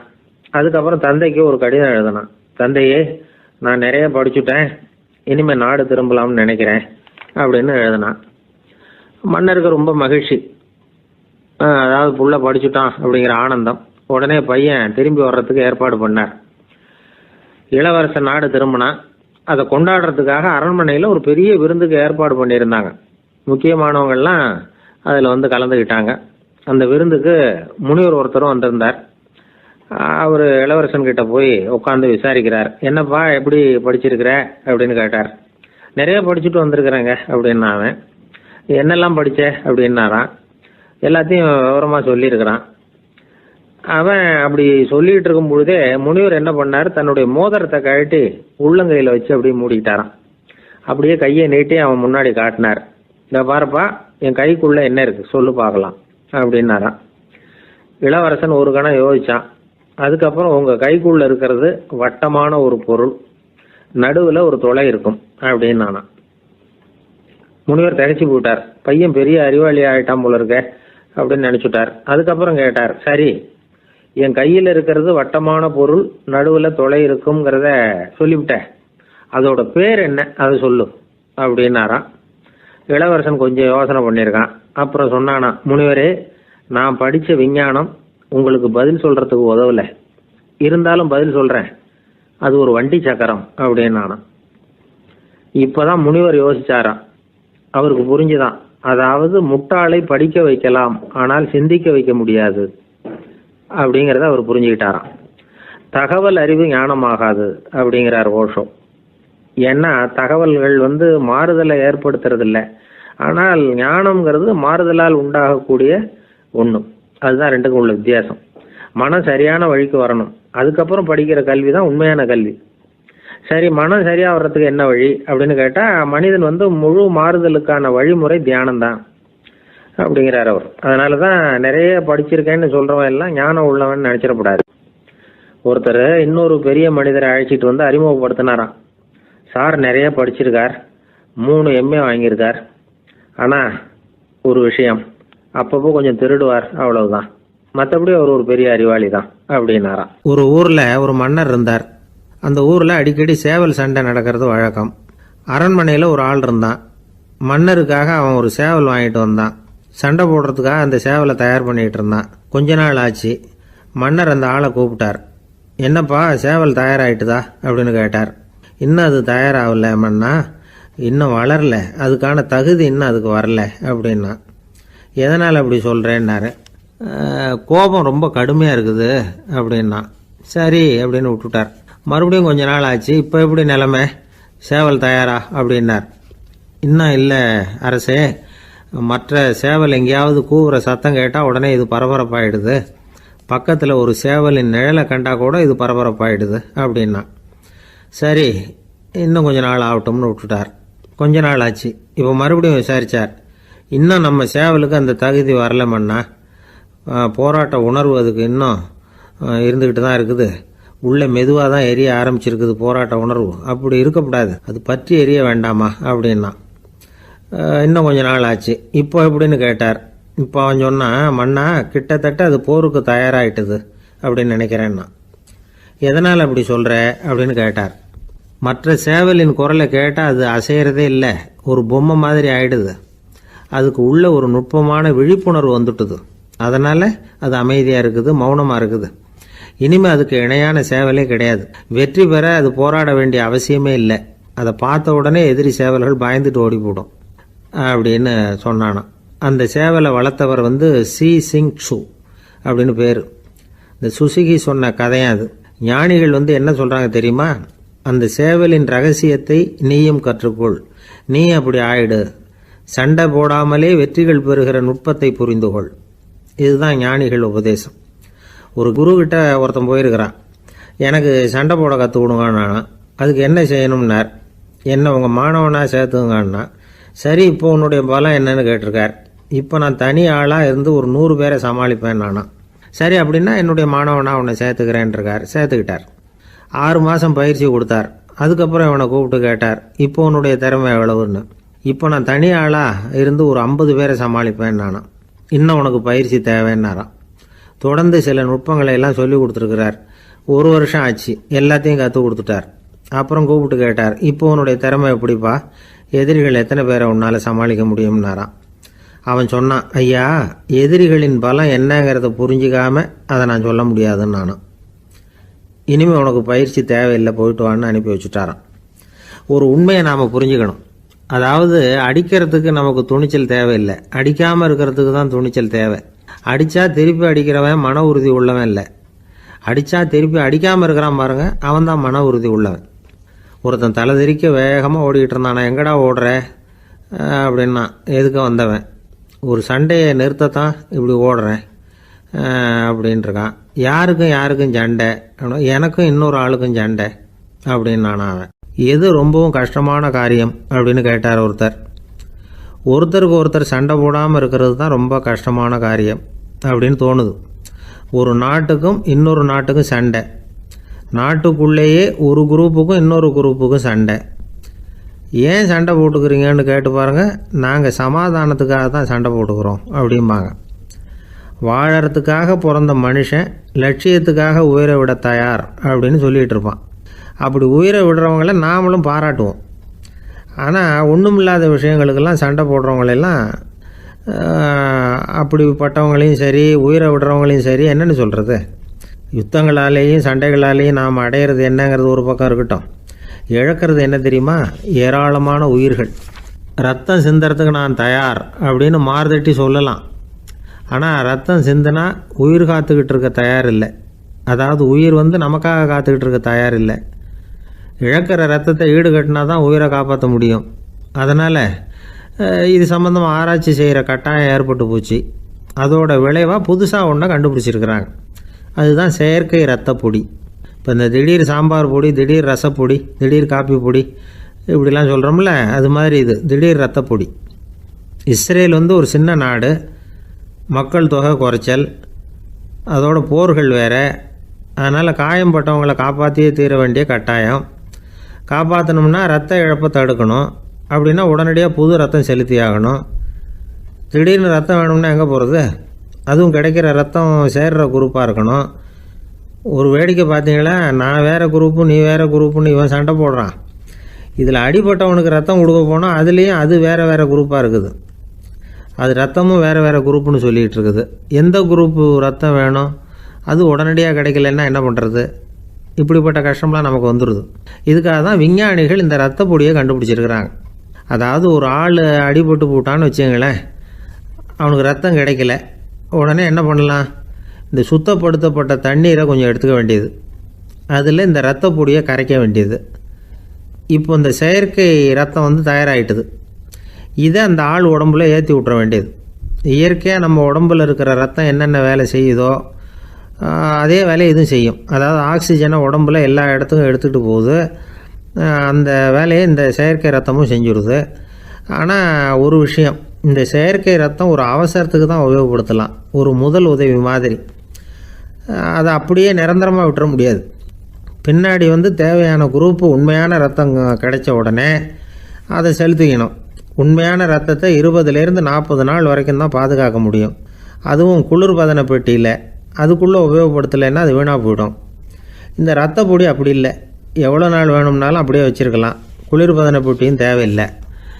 ஆனால் ஒன்று, இது தண்ணியில் கலந்து செயற்கை ரத்தமாக ஆக்கிவிட்டா அதோட வலு 72 மணி நேரம் தான். அதாவது 3 நாள். அதுக்குள்ளே அந்த ஆசாமியை எங்கேயாவது ஆஸ்பத்திரிக்கு தூக்கிட்டு போய் உண்மையான ரத்தத்தை கொடுத்துடணும். சண்டையில் அடிபடுறவங்க, சாலை விபத்தில் அடிபடுறவங்க, இவங்களுக்கெல்லாம் அவசரத்துக்கு கை கொடுத்து உதவுறது இந்த செயற்கை ரத்த பொடி. அதுக்கப்புறம் நாம் கொடுக்குற ரத்தம் தான் அவங்கள காப்பாற்றணும். இன்றைக்கி வந்து ரத்தத்தை தானமாக கொடுக்க தயாராக இருக்கிற நல்ல உள்ளங்கள் ஏராளம். எவ்வளவு ஆக்சிடெண்ட்டு, ஆப்ரேஷன், இதில் சம்மந்தப்பட்டவங்களை வந்து காப்பாற்றுறது நாம் தானமாக கொடுக்குற ரத்தம் தானே. ஒரு ஆக்சிடெண்ட்டு, ஒரு ஸ்கூட்டர் ஒரு ஆள் மேலே மோதி விட்டுது, பார்த்து வரக்கூடாதா அப்படின்னா அந்த ஆள், நீ தான் பார்த்து நடக்கணும், ஏன்னா 20 வருஷமாக நான் அந்த ஸ்கூட்டரை ஓட்டிக்கிட்டு இருக்கிறேன் அப்படின்னு நானா இவன். இதுக்கு அவன் சொன்னானா, நீ தான் பார்த்து ஓட்டணும், ஏன்னா 40 வருஷமாக நான் இப்படி நடந்துக்கிட்டு இருக்கிறேன் அப்படின்னு நானா. ஒருத்தர் அவசரமாக போய்கிட்டு இருந்தார். எங்கே போய்கிட்டு இருக்கீங்க அப்படின்னு கேட்டார் ஒரு பெரியவர். கடைக்கு போகிறேன் சார், சாமான் வாங்கிறதுக்கு அப்படின்னார். அங்கே போகிறதுக்கு முன்னாடி தெரிஞ்சிக்க வேண்டியதெல்லாம் தெரிஞ்சுக்கிட்டீங்களா அப்படின்னு கேட்டார் பெரியவர். கடைக்கு போய் காசை கொடுத்து ஒரு பொருளை வாங்கிட்டு வரப்போகிறோம், இதில் தெரிஞ்சிக்க வேண்டியது என்ன இருக்குது அப்படின்னார் அலட்சியமாக. இப்போ அந்த பெரியவர் பேச ஆரம்பித்தார். இந்த உலகத்தில் எந்த ஒரு செயலில் இறங்குறப்பவும் நாம் நல்லா ஆலோசனை பண்ண வேண்டிய விஷயம் 5 அப்படின்னார். உதாரணமாக, ஒருத்தன் கடைக்கு போய் ஏதோ ஒரு பொருளை வாங்கிட்டு வர போகிறான்னு வச்சுக்கோங்களேன். அப்போ கூட அவன் வந்து 5 விஷயங்களை பற்றி தெரிஞ்சுக்க வேண்டியிருக்குது அப்படிங்கிறார் அவர். முதல்ல அந்த பொருள் எப்படிப்பட்டது அப்படிங்கிறத தெரிஞ்சுக்கணும். 2வதா தன்னை பற்றியும் தெரிஞ்சுக்கணும். அப்போ தான் அந்த பொருள் தனக்கு தேவையா இல்லையா அப்படிங்கிறத புரிஞ்சுக்க முடியும். 3வதா தெரிஞ்சுக்க வேண்டியது ஒன்று இருக்குது. அது என்னன்னா, அந்த பொருளை அடையறதுக்கு வழி என்ன அப்படிங்கிறத தெரிஞ்சுக்கணும். அதாவது எவ்வளவு பணம் கொடுத்தா அது கிடைக்கும், இது மாதிரியான விஷயங்கள். 4வதா அந்த பொருளை அடையிறது மூலமாக நாம் அடையக்கூடிய பயன் என்ன அப்படிங்கிறதையும் உணரணும். 5வது அந்த பொருளை அடையிறதுல இருக்கக்கூடிய தடை எது அப்படிங்கிறதையும் நாம் தெரிஞ்சுக்கணும். பெரியவர் பேசுறது ஏதோ தத்துவம் மாதிரி தெரியுது இல்லையா? தத்துவம் தான். அதாவது இப்படி உலகியல் வாழ்க்கையில் சின்ன சின்ன விஷயங்கள்லேயே நாம் 5 விஷயங்களை தெரிஞ்சுக்க வேண்டியிருக்குது. அது ரொம்ப அவசியமாக இருக்குது. பேரின்ப நிலைன்னு சொல்கிறாங்கல்ல, அது மாதிரி பெரிய சமாச்சாரங்கள்லேயும் இந்த 5 விஷயங்களை நாம் தெரிஞ்சுக்க வேண்டியிருக்குது. அதுக்கு பேர் என்னன்னா அர்த்த பஞ்சகம். வைணவ சமயத்தில் அர்த்த பஞ்சகம்ங்கிறது ரொம்ப பெரிய விஷயம். கடைக்கு போகிறது மாதிரி கடவுளை பார்க்க போகிறப்போ நாம் 5 விஷயங்களை தெரிஞ்சுக்கணுமா. முதல்ல பரம்பொருள் அப்படிங்கிறது என்ன, அதோட தன்மைகள் என்ன, இதை தெரிஞ்சுக்கணும். இதுக்கு பேர் என்னன்னா பரமாத்ம ஸ்வரூபம் அப்படின்னு பேர். 2வது நாம யாரு, நம்மோட தன்மை என்ன அப்படிங்கிறத தெரிஞ்சுக்கணும்.